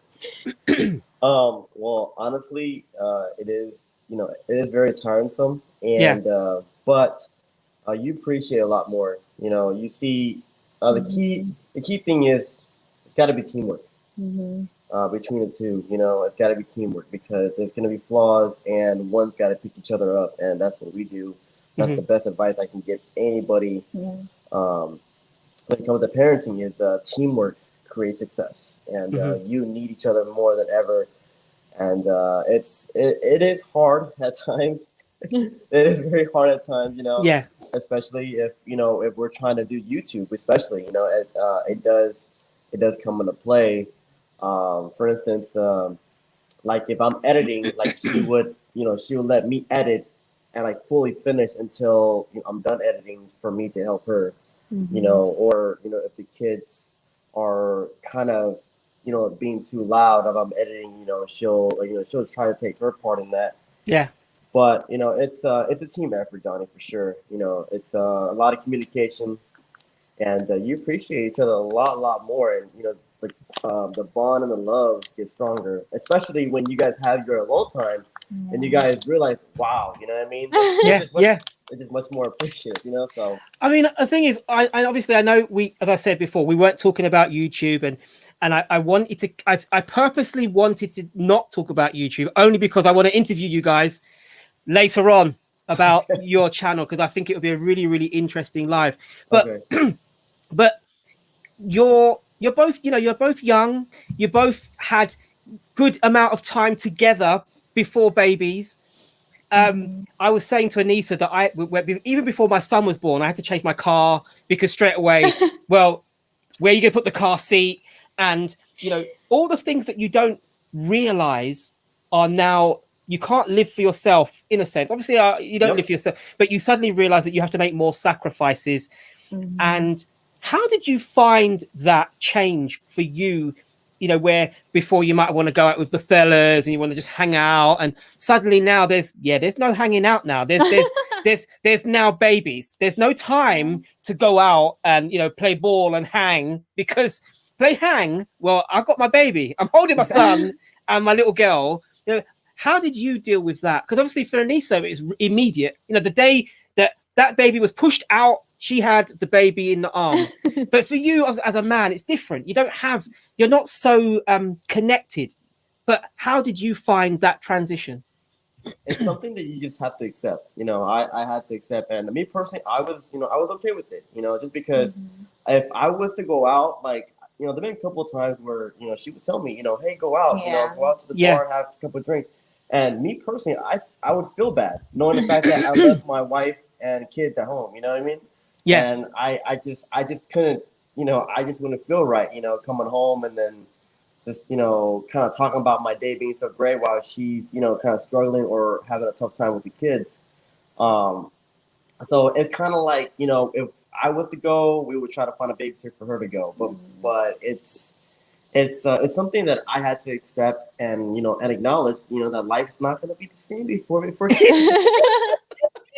Yeah, exactly that. You know, you know what I mean? Like, and that's true. We had to switch our car. Did you? You had to change car to get? Yeah, we had to get a bigger car. You got a bigger car because now you got to deal with, you know, car seats and having, you know, what are those things called that the seat has to click into? There's a special name for, I can't think, but there's a certain code that these car seats have to be safe for children. I had to do research on that. I was like, why am I researching what is the best baby chair? I was like, what? I want to be researching mobile phones, and I want to be researching new laptops. I want to be researching new tech, and now I'm researching which diaper will hold the most weight. That's so true. That's very true. Really interesting. So I've just seen a message from Good Life with Jin. I enjoy this life. Thank you. All parents have their own beautiful challenges of parenting, the most beautiful and most challenging job in the world. Yes, Good Life with Jin. I saw one of your videos, Jin, where you were smelling flowers. Guys, go over to her channel if you haven't been before. Check it out. She did a video where she was smelling roses, all beautiful red and yellow roses, because she can do that because her son's 10 years old. She hasn't got a baby in the arms. She can, you know, when the baby's at school, she can go to, I think she's in New Zealand, I believe, and she can go into, you know, botanical gardens and smell roses and have fun. This is what an amazing experience. And you'll be doing that, Anissa, one day. Your kids will be older and you won't have to worry about diapers and baby feeds and all that kind of stuff. So Grethal loves to share. Hello, welcome to the stream. Do you want to come on and tell us about your family life, Grethal? Because I know that you have a handful. You're also a wife with children. Do you want to come on the stream and hang out with us, talk about babies and all that kind of stuff? And yes, do you have the same? It's called Isofix. Do you have the same name for the lock that the car seat goes into in the car? I thought it was called a base, is it not? Well, you call it. We call it over here. We call it an ISOFIX, and it's that. Oh, okay. It just clicks in, and it's really secure. It holds the car seat in really secure in obviously in the car, because it's like a metal. It's just like a hook. 2 metal hooks behind the car's rear seat, and you just click the seat, the baby chair in. Yeah. It's really safe, and obviously it has to pass high standards. Now the thing about it was I spent, I think, 2 days doing research on baby seats, but not just baby seats. The baby seat had to have the ability to come in and out of the car easy and go into the pram. Mm-hmm. And I also bought the pram that had a bed. It had like what's the baby? It's a pram, but it's not a seat. It's a bed. Like I don't know how to explain. You lost us, Johnny. So basically, it's like a 3-in-1 baby. It's a 3-in-1 baby thing. It's got the car seat. Mm-hmm. It also has the chair that goes into the car. And it also has a bed, a long flat bed that you can put the baby in when he's really small. So it was like a travel system. I think they called it a travel system. And I went onto a company here called Which, as in WHICH, and it basically tells us what's the best one. And I bought the very best one, or so I thought was the best one. And and that's what I did. But I don't. The thing is, I did research on this. I spent days when I could have been watching Netflix and watching anime cartoons and hanging out. And no, I am researching baby seats. So I understood very early on that life would never be the same again. Yeah. It was a steep learning curve. Yes, it was steep, but the Murphy family is in the building. Greetings. So Murphy family, because obviously the Murphy family, he has, I believe, a tribe of children. I want to test him out. I want to get his knowledge, because obviously he doesn't have 1 baby. He doesn't even have 2 babies. He doesn't even have 3 babies. I believe he has 4. So hit that link and join us. Come on. Come and join the family. This is Mr. Johnny 25. It was Mrs. Morrison, but she had the baby. Mrs. Morrison was on earlier, and then Anissa became Mrs. Morrison for the stream. She became a replacement for Mrs. Morrison. Yes, so if you are able to come and join us in the stream, Murphy family, come and join us. You know what? Sorry, I just have a question. Which one is it? Sorry, let me find her. Go on. She said that you said she was from New Zealand. Yes, I think Good Life with Gin. Yeah, Good Life with Gin. Because you know what? I've heard that in New Zealand, when you have a baby, you have a nurse that helps you for a couple months after you give birth. Say what? Yes, I believe it's in New Zealand. So I wonder if she's from New Zealand, if she can let us know. Yes. So if you are still here, could you please let us know? Were you given your own personal personal baby person? Yeah, it's like a nurse. It's like a nurse from inside the hospital that I believe. I don't know if you're at the hospital or they go to your house and they help you. Really? Yes, I'm telling you. Somebody from New Zealand told me that. So basically, from the moment of birth, yes, I believe the New Zealand government give you someone to take care of the baby. Yeah, to help you take care of your baby for like, I don't know if it's like a month or 2 months or something like that. It's within that range where they come to your house and they help you with whatever you need. That's amazing. I know. Well, My Life with Gin, if you are still here, could you please let us know? Because obviously that would be really good, because obviously that would mean that we need to move house and emigrate to New Zealand and learn Maori and start and be all up in the Zealand. Because those 4 months, those 4 months, those early months are difficult. You know, yes. You know, the thing, I don't know if this was your experience when Josiah was born, right? Did you notice that there were times when you just wouldn't even sleep? You would just be listening to the baby sleeping because you want to make sure that they're breathing, or you just want to listen to them sleeping. Yeah. Now I wake up and Brandon's awake. I slept like, hey, he'll be okay. I'll see him in the morning, you know. But when he was first born, I was like, even a little noise, you're like, oh, Brandon, yeah, you know, because you're so protective of your children, you know, because those early months are so important. It's like the formative years, you know. And it's interesting because you think you have to give them space for them to develop and grow, but then you as parents also have to develop and grow. And I how are you very protective of Josiah, or are you slowly loosening the reins and allowing him to be a boy? No, she's still protective. I am a protective mama. I am. I'm gonna admit. I know. I was about to say, Anissa, you answered that before you even moved your mouth, because Ray was like, "Yeah, she's protective." Yes, I'm very still protective. Actually, over both of them, a lot.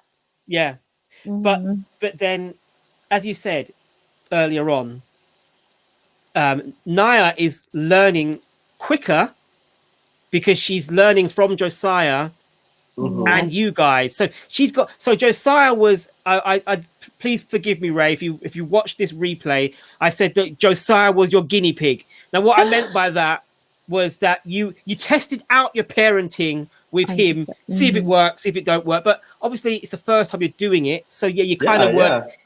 But with Naya, you're more experienced. Right. No, and it's true. It's true. It's more like a trial and error. I mean, hate to say how it is, but it's true. You know, Josiah was our first baby. You know, we were. So it's like a trial and error with your first one. You try something, it can either go the right way or the wrong way. Yeah. And then, but then when you get to your second child, you already learned from your first one. Yeah. So then you do something totally opposite with them, where you know not to do with the first one that you do with your first one. So yeah. So I know that Grethal says that. So Grethal says that she was the relaxed one, and later on she says that my husband is the more protective one. And it's interesting because obviously each couple have different experiences. I know that Sarah is a lot more protective of Brandon than I am, because for me, I want him. I don't want to be soft, and in my mind, I'm thinking I'm going to be training him up to be a man. So he needs to have a positive male role model in his life. Yeah, you know, it's obviously I don't know what it's like where you are, but there are lots of children who are being raised maybe just by a mom, maybe just by a dad, and so. Brandon's very fortunate. He has both mum and dad together, just like you guys. And so he's being raised in a family, a nuclear family, as it's called, with mum and dad. And we both are active trying to raise him. But we both have different stances of how we do it. For me, if Brandon was he's not walking, but I'm just saying, if he ran and he fell over and hurt his knee, I'd be like, yeah, okay, you hurt your knee, but come on, you'll be all right. Yeah. Because I feel like, well, when I was young, I fell over and hurt my knee. I just get up and wipe the dust off and carry on. Yeah. And you learn from it. Whereby mummies might be like, oh, baby, come. And, let me give you a hug. And, let me show you love. And let me hug you. And you think, but obviously they need to have both. Yeah. They need to have the care and that feeling of mummy will make it better. Yeah. But they also need to have all right, you're a boy. Yeah. Come on. Yep. Yeah. And I know obviously you guys may say I'm being sexist, and I apologize if I offend anyone, but it's just my upbringing. Right. I feel like I don't want him to have two people going, oh, let me kiss your wound and let me hug you and because I feel like I'll be making him soft, and I don't want him to be soft. I want him to be loving, and I want him to get the love from mummy. And I give him love as well. It's not like I don't love. I love my boy. I love him to. I love him I love him to death. Like he's just everything for me. But I also know that in the back of my mind, I'm thinking to myself, I know when there's certain, you know, like babies, you know, like a baby will hurt himself and he'll look at you, and depending on how you react, they will react. Yep. So they hurt themselves, they look at you, and if you go nothing, then they go, okay, it didn't hurt, it's fine. But if you go, oh baby, then they go, oh, I'm gonna cry now because I know that I can get away with crying, I can get away with some hugs, and you know, that makes me sound so cold, but it's because I think I look at him, and sometimes I've seen him do things and hurt himself more, but no one saw it other than me, but I pretended that I didn't see it. He actually fell on his bum. He was standing up and he was wobbling, and then he fell on his bum, and he looked at me, but I purposely looked away. and I looked away to see, like, let's see what happens here. And when I turned around again, he just carried on crawling. He was like, you know what I mean? He didn't even like, he looked at me for a while, you know, he was like that, you know, tested to see whether or not I would go, oh, poor baby, come, let me give you hugs. I didn't do it. I just said, let me see what happens. And he carried on. And then I've seen him obviously do less when mummy's around. Yeah. And my goodness gracious. Yep. See, there's the reason why I'm looking at her. Yeah. So share. That's my experience. Please share yours. It's funny. I'm the hard one. Yeah, he's the hard one. So when Josiah like falls, and not even hard, just like a little trip, he looked at us when we're together, and he sees Ray, and Ray was like, "No, you're fine. You're fine. Get up. You're fine." And then he goes, "Mom, He goes, Mom. And I'm like, yeah, this is why he knows how to get to mom. But excuse me for a second. No, the thing is, you know, it's a mother's prerogative. She ain't going to change. Anissa's not going to change. Sarah's not going to change. All the mothers out there are not going to change. They're mothers. Their natural inclination is to care for their children. You know, and the funny thing is that there's been times when I put my son on the couch, and he was standing up at the back of the couch. So he's standing up and he's wobbling, yeah. And I saw him fall back, and I knew that the next phase was him going to go timber straight off the couch and onto the floor. And my heart jumped out of my chest. I got up so fast with my arm. I was like, no! It was like slow motion. It's like, no! I must save him. Because I could see what was going to happen. He sort of wobbled, and he sort of was like, he was like on his way. And I was like, and I honestly, it was like, you know, it was like, you won't understand this, but it was like Gordon Banks. He's a famous goalkeeper who saved a goal from Pele in the 1970 World Cup. And he stuck his hand out and he just got the ball. And I was doing that with my son's head, protecting him.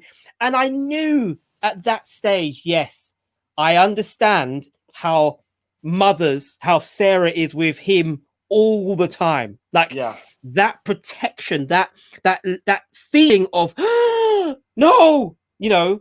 Yeah.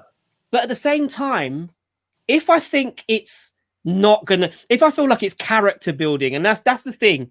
Yeah. There are certain things. Yeah. There are certain things that I think that builds character. Let him go through that, because you can't cotton bud children. You can't wrap them in cotton wool. You know, you can't completely cover them and protect. They kind of need to learn from their own experiences. You know, I'm not saying, you know, to tell, you know, put a child's hand in fire so they know it burns, but you understand what I mean? Because there's certain things that you need a child to understand.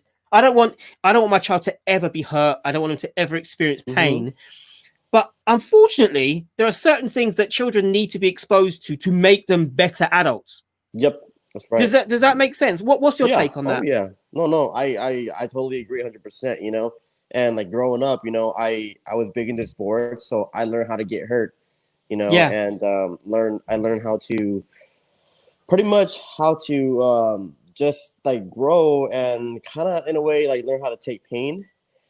And I want the same thing for my kids as well. You know, they have to grow to, you know, learn how to get hurt and learn it's okay to get hurt sometimes. But obviously, you know, if a certain extreme is like, you know, if he breaks a leg, that's a different story. Yeah, exactly. I mean, to be honest with you, you don't want that. You kind of know what, you know. I will be very, very, you know, when my son learns to ride a bike, I will put stabilizer wheels on him so that he gets to learn how to do it. And I know that when I put him on that bike, at some stage he's gonna fall off it. It's a fact of life, and I'm willing to let him fall off the bike so that he learns about it. You know, he learns from it. Right. Mark Frazier said, "It's okay. Sorry, it is okay. Babies bounce." We got back from the hospital. I had Kira on my chest sleeping. I fell asleep and she fell off me onto the floor. Oh dear. Mark, you're the Mark. Get your wrist out right now. Get your hand out. But I know it sounds funny, but babies aren't glass. They aren't glass. Babies are built. They've got a built-in resilience. They do have. I mean, there's absolutely no doubt in my mind that, you know, the way in which God created these children, that He built them to have that element of replenish. So they whack an elbow, they're gonna hurt. They heal. They scratch a knee. Do you know how many times I lost my kneecap skin or my elbow skin? How many times when I fell over did I lose this part of the skin of my arm where I just slid down the, you know, I and then 2 days later, oh, it's healed. I'm okay. And you know, it's traumatic for us as parents because we never want them to hurt themselves. You know, we don't want children to hurt themselves, do we? But it does actually happen. Anissa, you missed Mark Frazier's honest comment where he said that babies bounce. Did you know that babies bounce? What do you mean they bounce? Well, on the screen it says, so he had Kira on his chest sleeping. He fell asleep and she fell off him onto the floor. She's fine. But she's 14 years old now and she still holds it against me. You know, I have a story myself. I suppose this is a story that my sister told. Hello, Family Lang TV talk show Lang. Wow, how are you? Just on a great name. And you have 2 babies. How are you doing? Thank you so much for walking through the door. We are talking about all things family and babies and all that kind of stuff. So I hope that you enjoy the content. Catch up, watch the beginning part of it. It's a celebration because my wife is with child and will be having the baby, God willing, in May of next year. So we've got 6 months to go.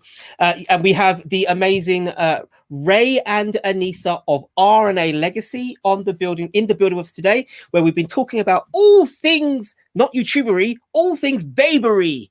But I have a story to tell you. So picture the scene. You've got my mum and dad are in the living room, and they're talking to each other. And my sister is holding me, and I'm probably only about maybe 3 months old. So anyway, this is it's actually my dad told me this story. I remember how it sort of turned out, and he said that he was talking to my mum, and he heard bang, and he looked. Him, obviously my mum and him turned and looked and saw that my sister was holding me in her arms. And it took about 3 seconds and then I started to cry. So my dad looked at my sister and was like, "What happened?" And what turns out that she had dropped me and I had bounced off the floor and back into her arms. So she dropped me, I bounced back in my arms, and the only reason that we know this is true is because she admitted, "See, I dropped Johnny on his head." And supposedly that's the reason what stopped me growing. Supposedly that stunted my growth.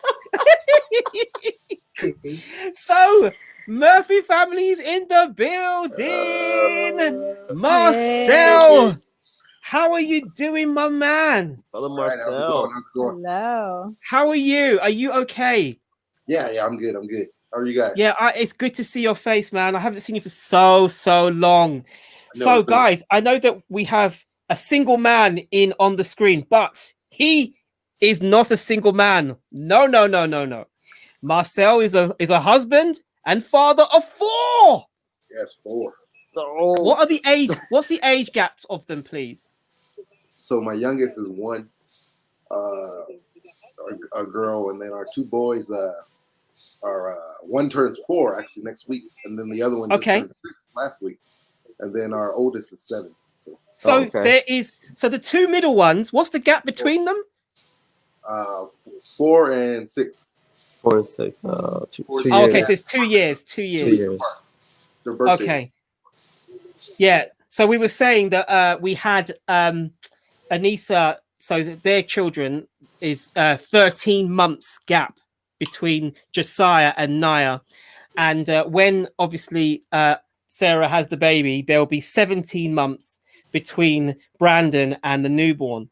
So we was talking about how did you? So obviously when you were, when your daughter was born, your eldest is a girl, right? Yes. When she was born, how long had you been married before the baby was here? Okay, so we got married in 2010, and she was born in 2013. So you had 3 years together. Yeah, and it's funny because we didn't want it like that. We wanted to have a kid right away, but we kept trying. Yeah. Okay. It just happened.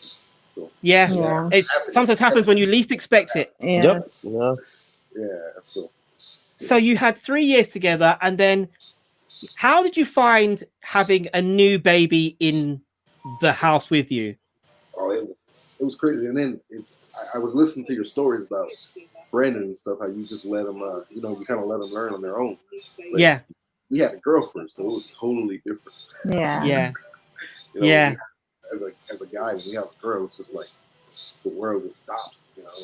She was spoiled rotten. Yeah. Okay, yeah.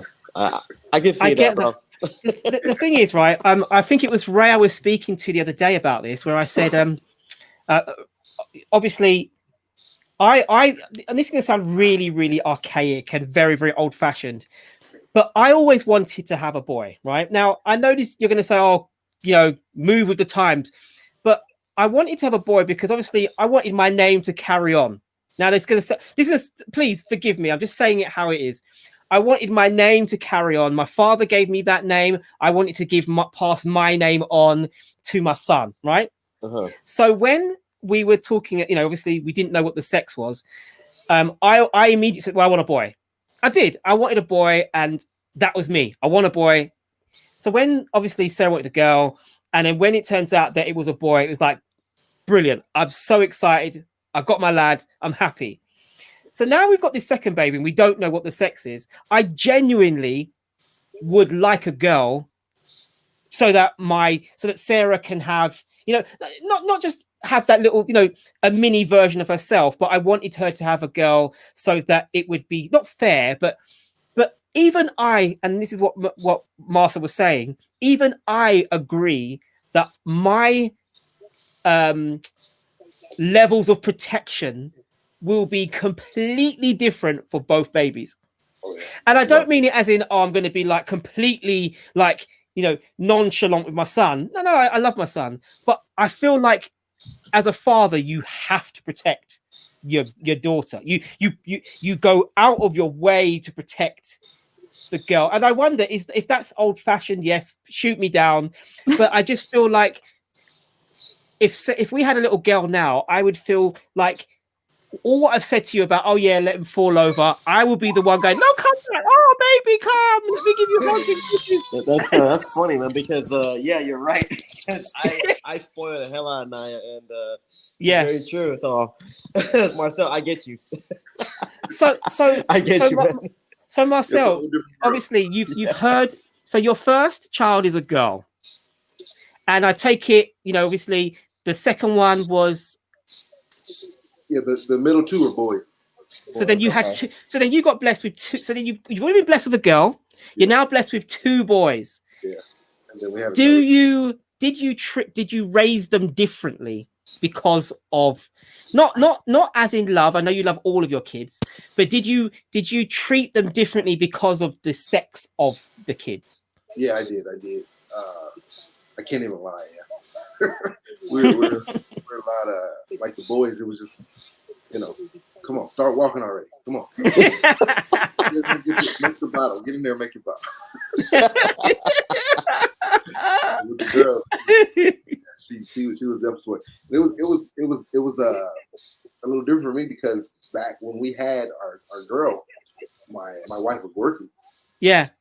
I was just starting the business, but you know, she went on her maternity leave. She had to go back to work, so yeah, I was the one who stayed home with our girl for a little while. Okay. So it was just that bonding that we had during that time, because when she went back to work, our baby was like 1 month old. So here I am, I'm this guy, and I'm home with a 1 month-old baby girl. So it was crazy. Yeah. So yeah, it was just, I mean, my life like changed. It changed. I mean, speaking of that, I feel like the experience that I have with my son right now, I will never ever be able to have that with any of my other kids because of the COVID. I've been furloughed from my job, so I've been at home. So I've had him around me all the time, which with this nether one, I'll be back at work.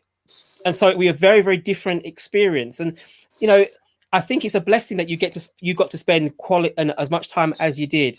So then your baby, how is it with the youngest one?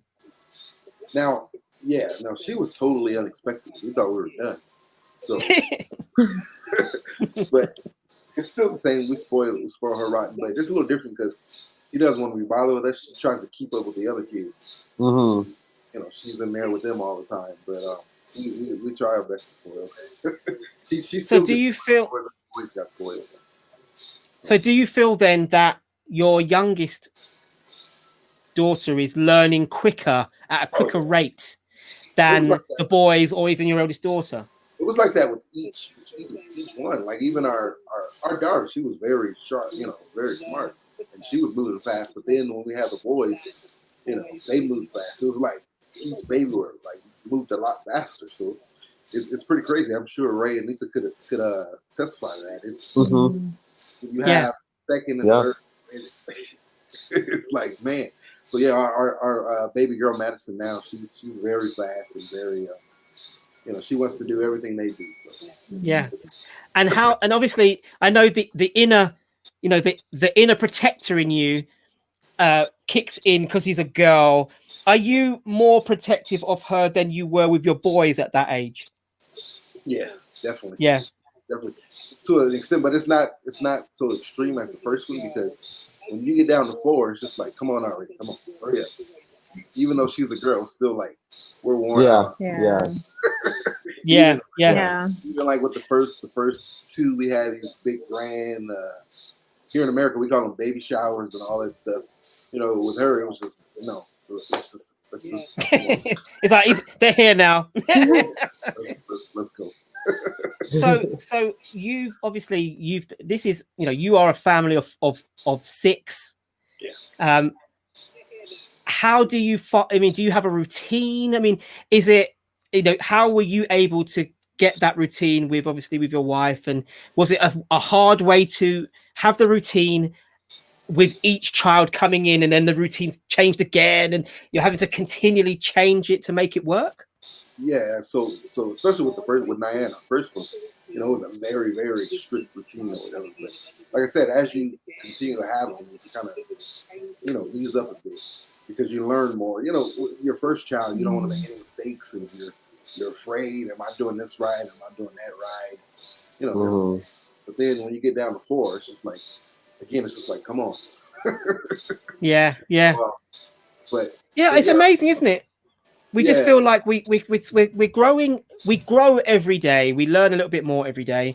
Guys, thank you so much. Nedson Montero, welcome to the stream. Nelson, very, very quickly.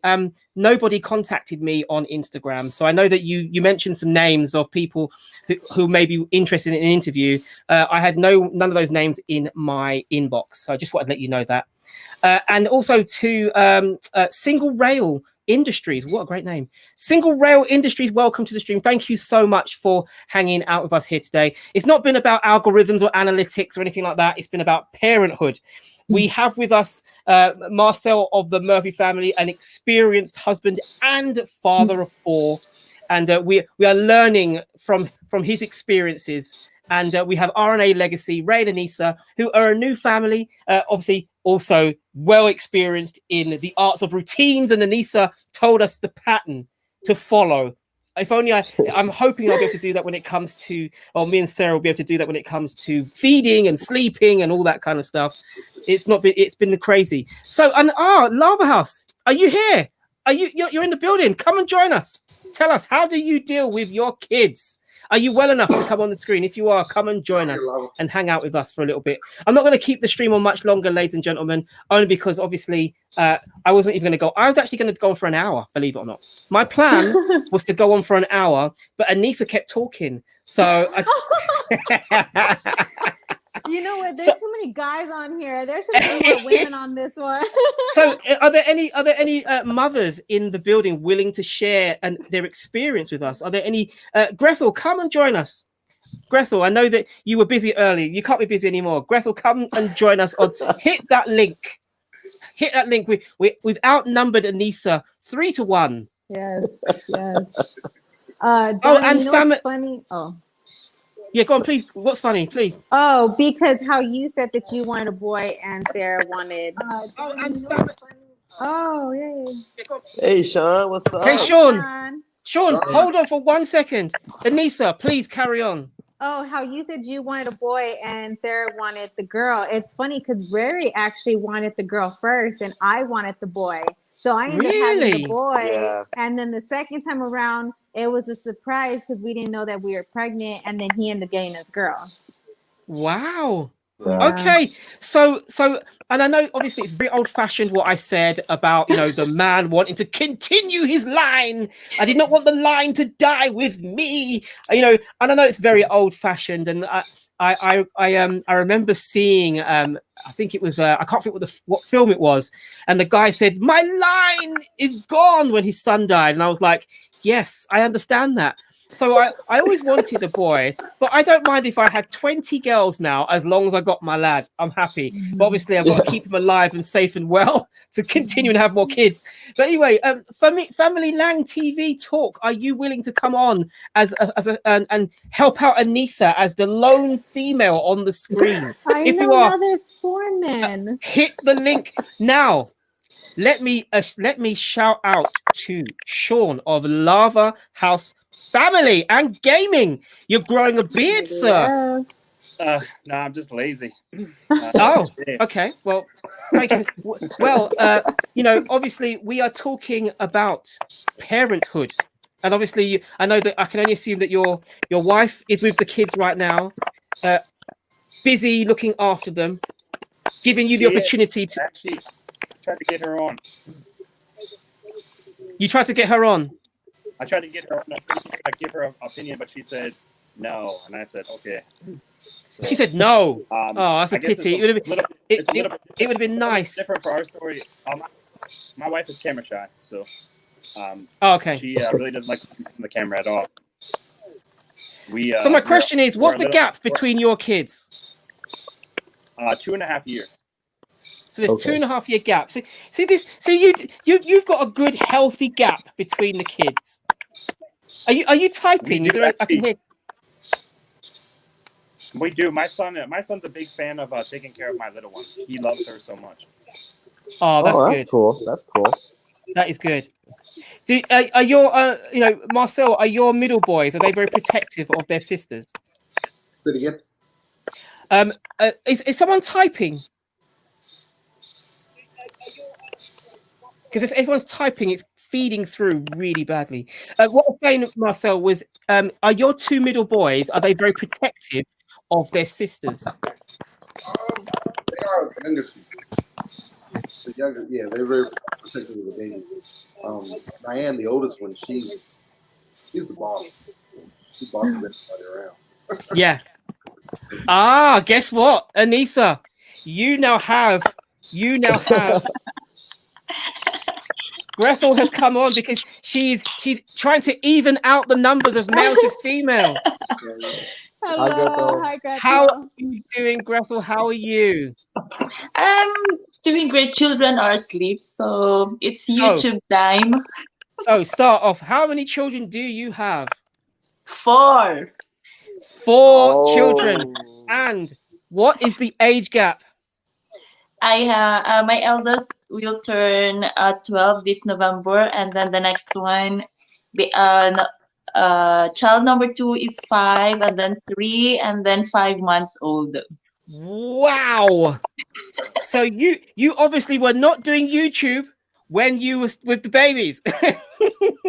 So if you can see my vlogs, like the intro, or when I'm talking in my videos, it's like this kind of times of the day. It's middle of the night or late evening, because I have to wait until they are like fast asleep before I begin with YouTube. Yeah, that's my schedule. Yeah. So obviously we have 2 families here with 4. We have 2 with 2 and 1 with 1. So you are all experienced families. You've got lovely children, and they are a blessing. Yes. Grethal, I know obviously you are a nurse. You are very, very busy. You've got a great YouTube channel. You've got a lot. You're doing a lot of things. How are you? Do you know, the thing is, when I interviewed you, we didn't talk about the fact you had 4 kids. If I had known, that would have been a discussion in itself, because 4 children, and remember that your youngest is 5 months old. Wow. Yeah, very amazing. true. That's why Wow. it's very important as of this year, or now that at their age, especially the 3 younger ones, we really have to have routines. Routines really work. Yeah. So at least from 7:30 to 8 or something like that, we have to it's bedtime, all these routines, and I have in my daily schedule, I really have a long list. I have to follow that, or that's my daily life right now. And I know it's just a short period of time, in 2 years, so it will be different. I can do whatever I want, maybe. Yeah. You'll be a bit older. And quick shout out to Candidly V. Thank you so much. Thank you for the congratulations, and thank you for being here and popping your head in. We are talking about babies.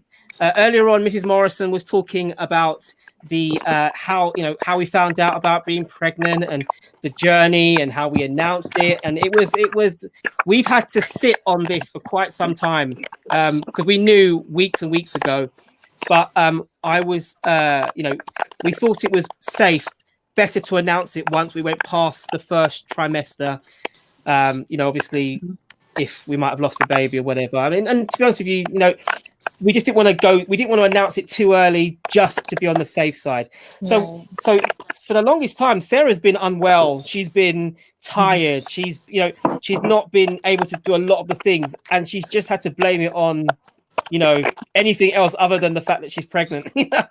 And yet now she can now release her belly, as it were.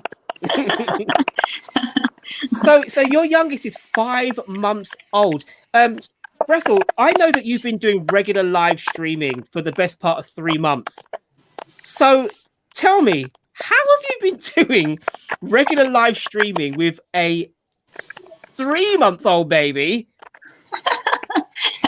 So I have breastfeeding schedule as well. So I know that every 2 to 3 hours I have to breastfeed the baby, and whenever the baby starts to cry. So when I am on live streaming, so the first minutes, because it's not allowed, right? So I have to mute, or it's very seldom also that I mute the computer. So when it's the day of my live streaming, when I'm on live and then baby starts to cry, the first few minutes, my husband will run to her. So yeah, that's okay. how we do. So earlier on in the chat, you said that the roles are reversed, that you are actually the relaxed one, and it's your husband who is the really overprotective one. Is that right? Yes. How is that possible? I thought it was in a woman's genes to be overprotective of babies and be like, oh, baby. I don't know. Maybe it's a part of my personality that I'm just so relaxed, and then also because of my knowledge as well about nursing, and so I know that children really can manipulate parents. They really can do that. So I know when it really hurts and when it doesn't. So I know when, oh, this one is really something serious, and I know when I just have to ignore or just have to let it. It's okay. It's fine. Yeah. And then my husband is just no. That's all the time. So yeah. So let me ask you then. So I'll ask this question to all of you guys. Can you tell the difference between I want attention crying and this is seriously hurt me crying? Yeah. Yes. Definitely can tell. Sean? Can you hear me, Sean? Sean, are you there? Can you hear me? I don't think Sean can. Can you hear me, Sean? Can you repeat? I can't. Can you hear me? I don't think we can hear him. Or can you hear him? No, we No, can't. I can't hear Sean, him. come out and come back in again. I think your connection's bad. Oh, Can you hear me?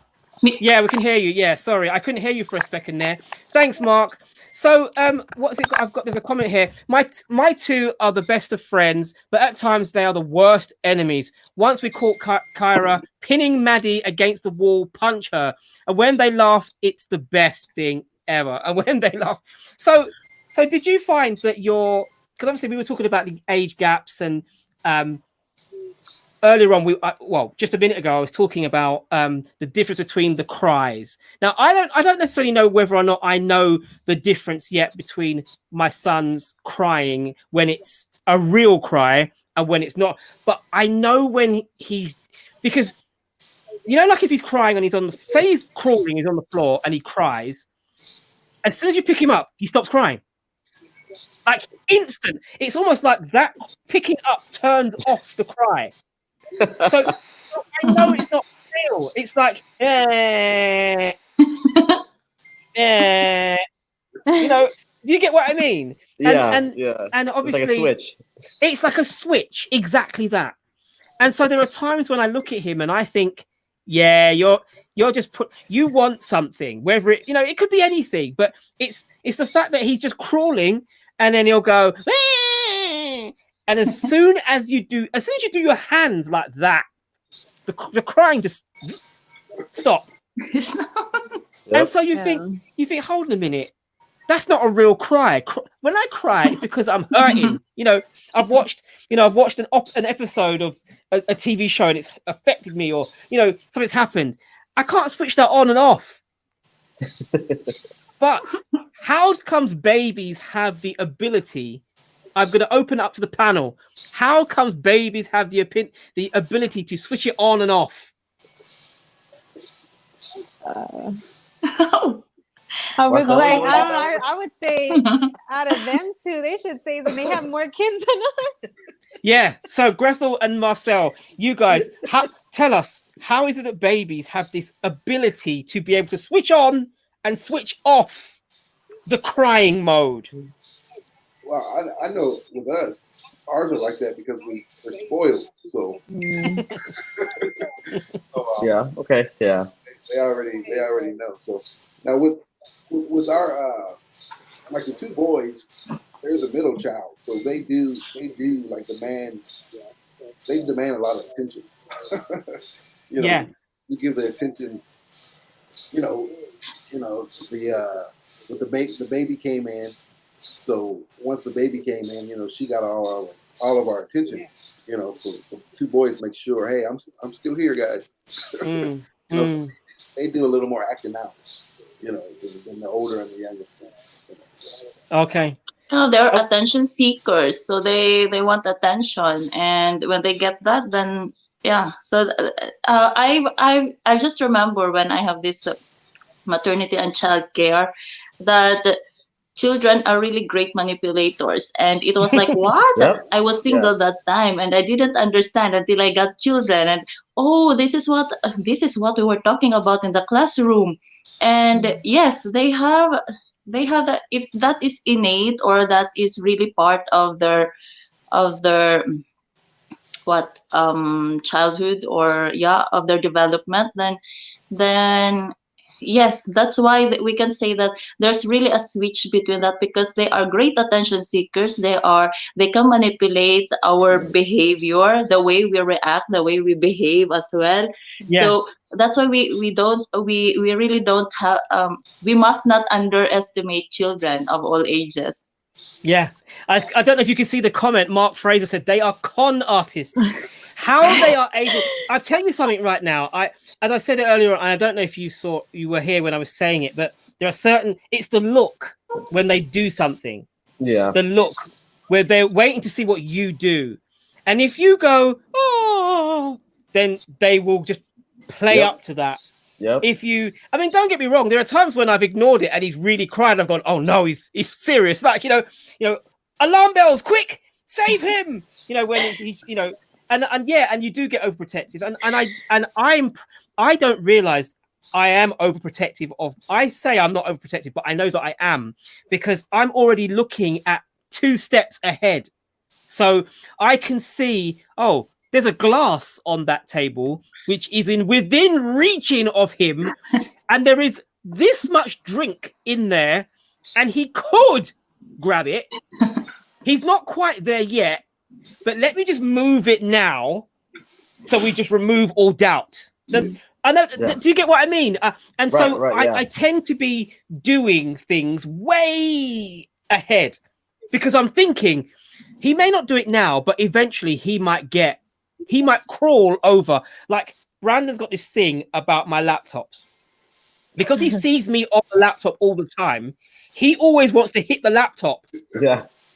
And my fear is one day he'll have his bottle in his hand, hitting the laptop, and all the milk goes over my ability to do YouTube. And hey, I don't mind you damaging my clothes, but don't be damaging my potential of earning money, y'all. You know,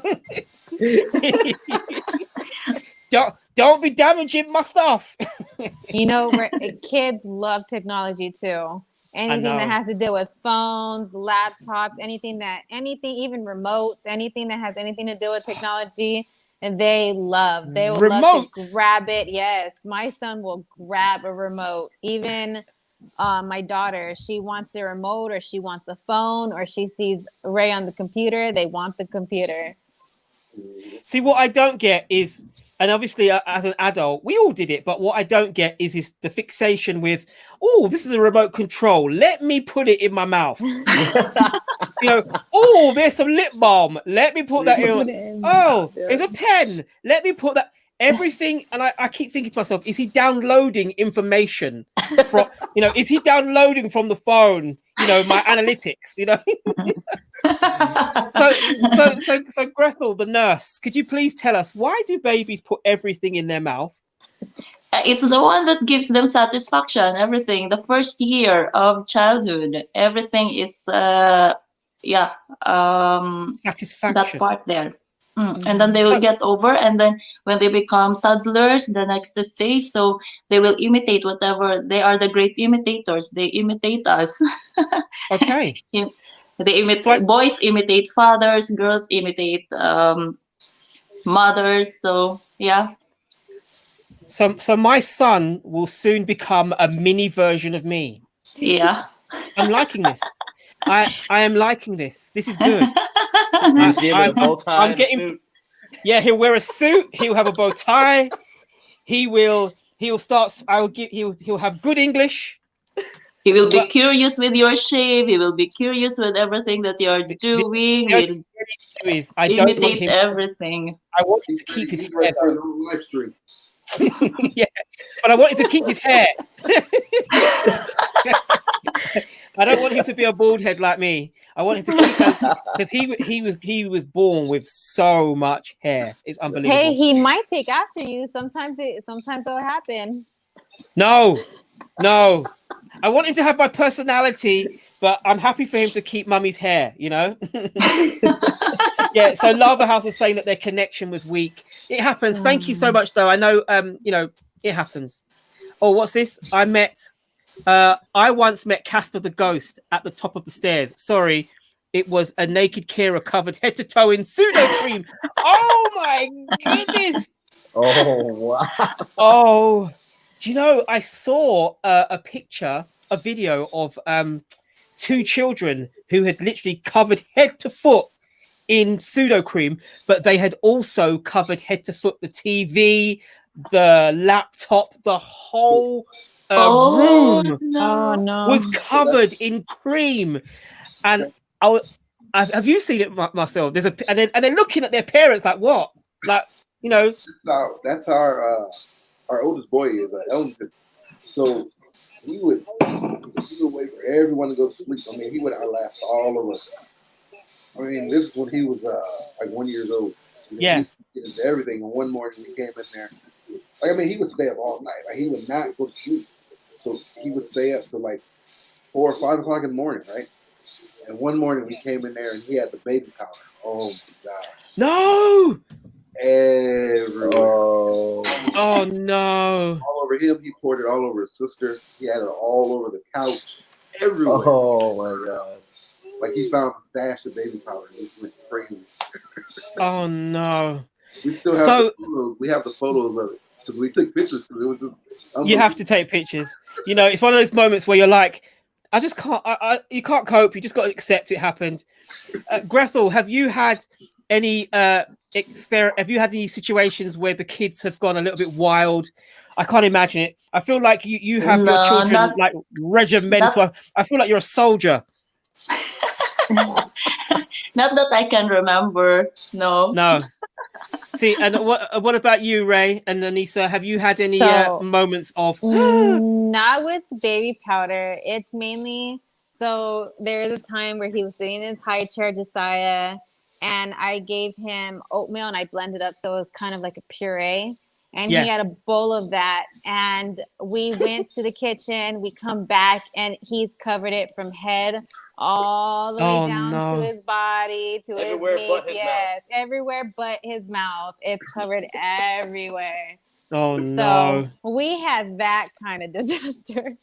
See, this is the thing. Brandon's been so good so far. And I think it's partly to do with the fact that I've been so on him that I see things ahead of time. But he's going to be quicker than me soon. Like at the moment, because he can't walk, I'm at least 3 steps ahead of him.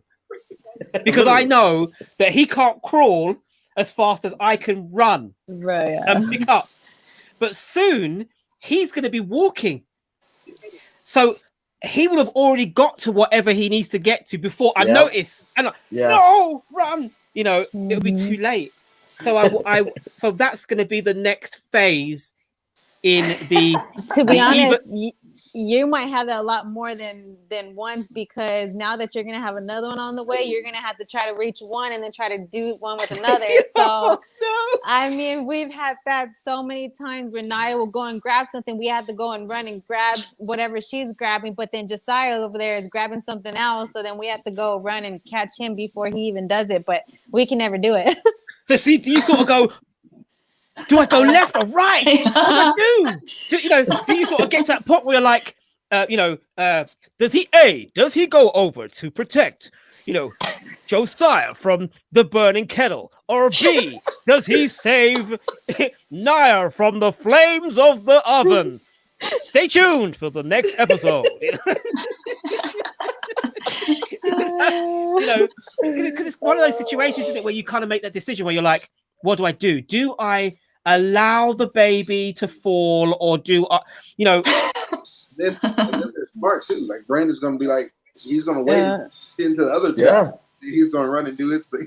Yeah. Very smart. Do you know, I've already seen, actually, I saw, so I had I've got a very low table, as in like it's like your kneecap level low table, and I put a laptop on that table, and I had him on the other side of the room.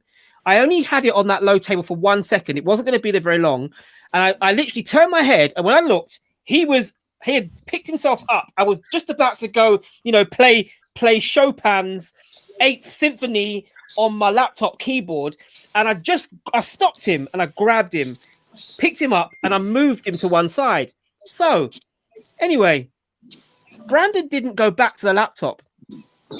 He was smart. He waited for me to go to the toilet. This is what I found the most. He literally was so good. He was just like, I'm a good boy, Daddy. I won't do nothing wrong. And then obviously the urge to go to the toilet, I had to go. I was like, Brandon, you stay there. And he was like, yes, Daddy. I went to the toilet. And when I came back, Brandon was on the laptop doing this on the laptop. Oh, Red and Nisa, they bounced. Where they've gone. So R&A, thank you so much. Guys, we've been talking for ages. I really do appreciate every one of you. It's been absolutely amazing. But I feel like I was going to do an hour. I was actually going to do an hour today, and I ended up doing 2.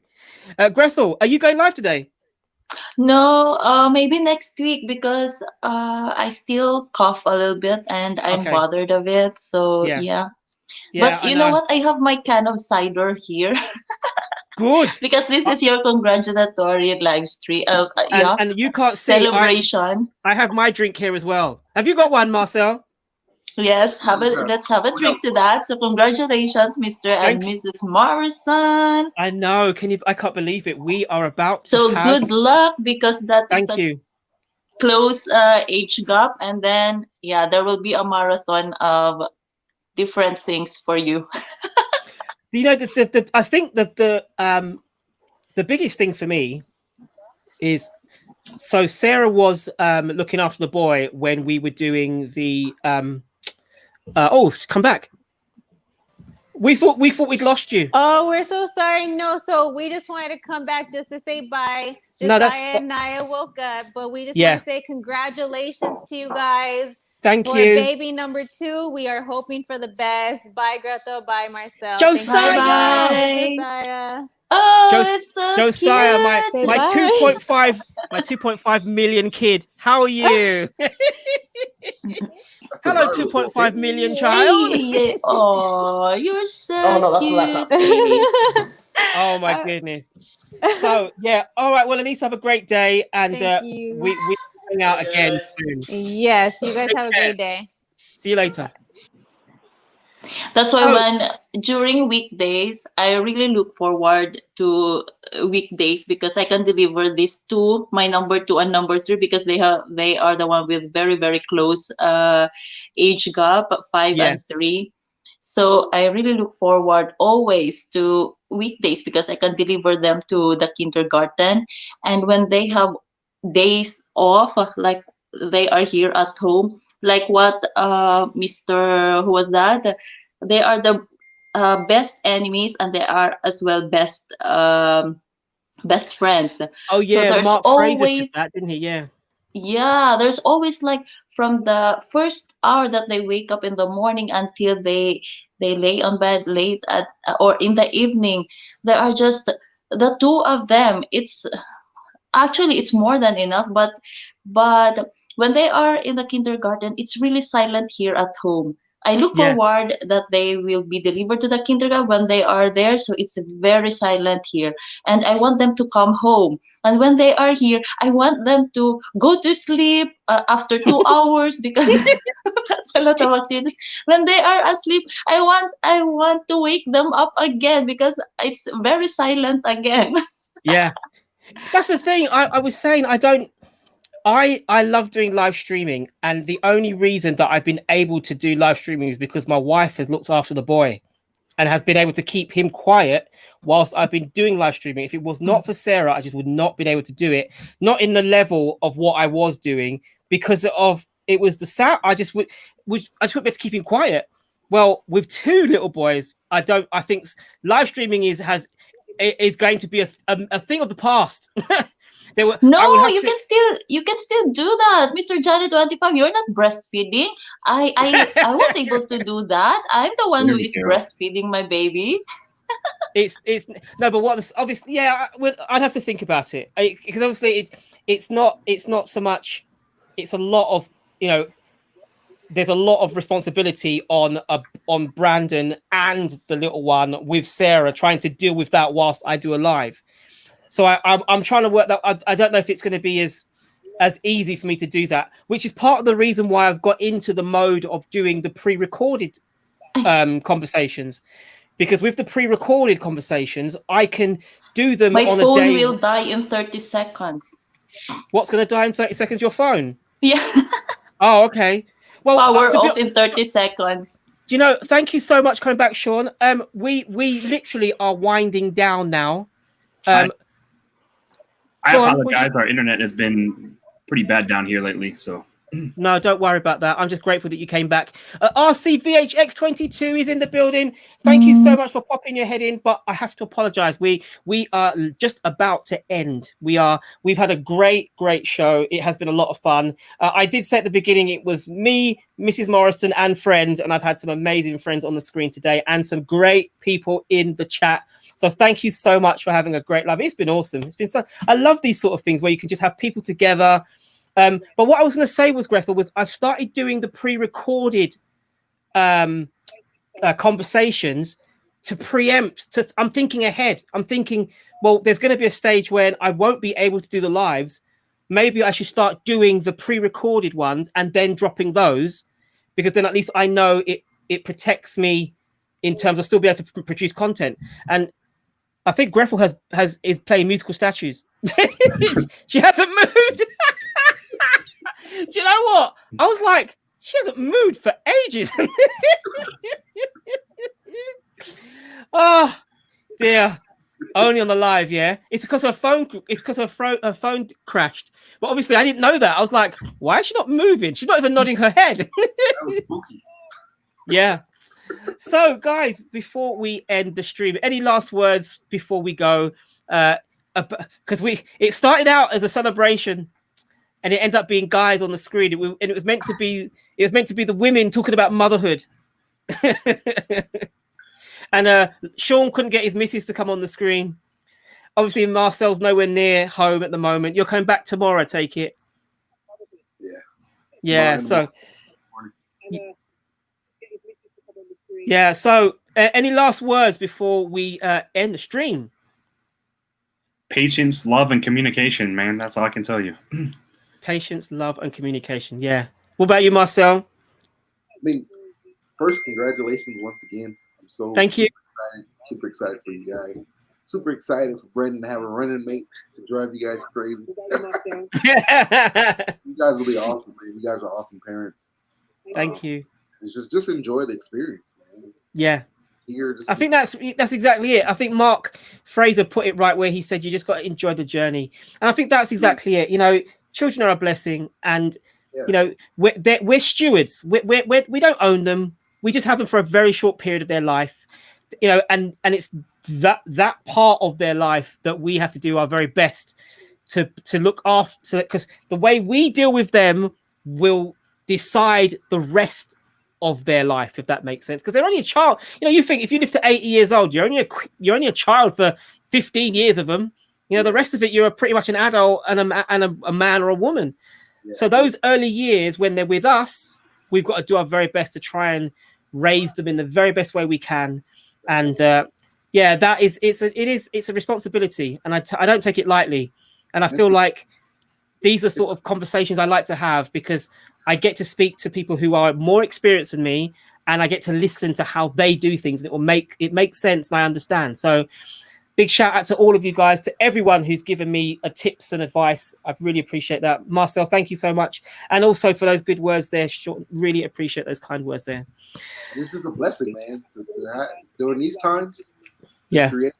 Create a child during these dark times that we live in right now. It's a blessing. Yeah. Just enjoy it. I think that's, yeah, exactly. We've had there's so many negatives. I feel bad because obviously this baby will be a corona baby. You know, that's the terminology, corona. But you know, you had the baby boomers after the Second World War, and now are you a corona baby? You're making history. Yeah, exactly. You were born during the one of the bleakest and darkest times in human history that we can even remember. But anyway, guys, thank you so much. They are arrows. Oh, look, that's which is that. They are arrows. Just have to point them in the right way, but don't call them corona. Yeah, I know. COVID. They're COVID babies. Yeah. Right. Okay, guys, I'm gonna end it here. Thank you so much to everyone who's been in the chat today. It's been an awesome chat. Or lockdown baby. Yeah, there's that as well. It's either corona, COVID, or lockdown. Which one sounds better? I don't know. Okay, so people, take care, and you will see me again on Monday for another Let's Talk With. Hopefully I can get some people. I need one more person, I think, to interview for Friday. So, or I'll go live, depending on whether or not I can get someone. I'll either go live or I will have a pre-recorded chat. So anyway, take care, people. Stay safe. See you on the other side.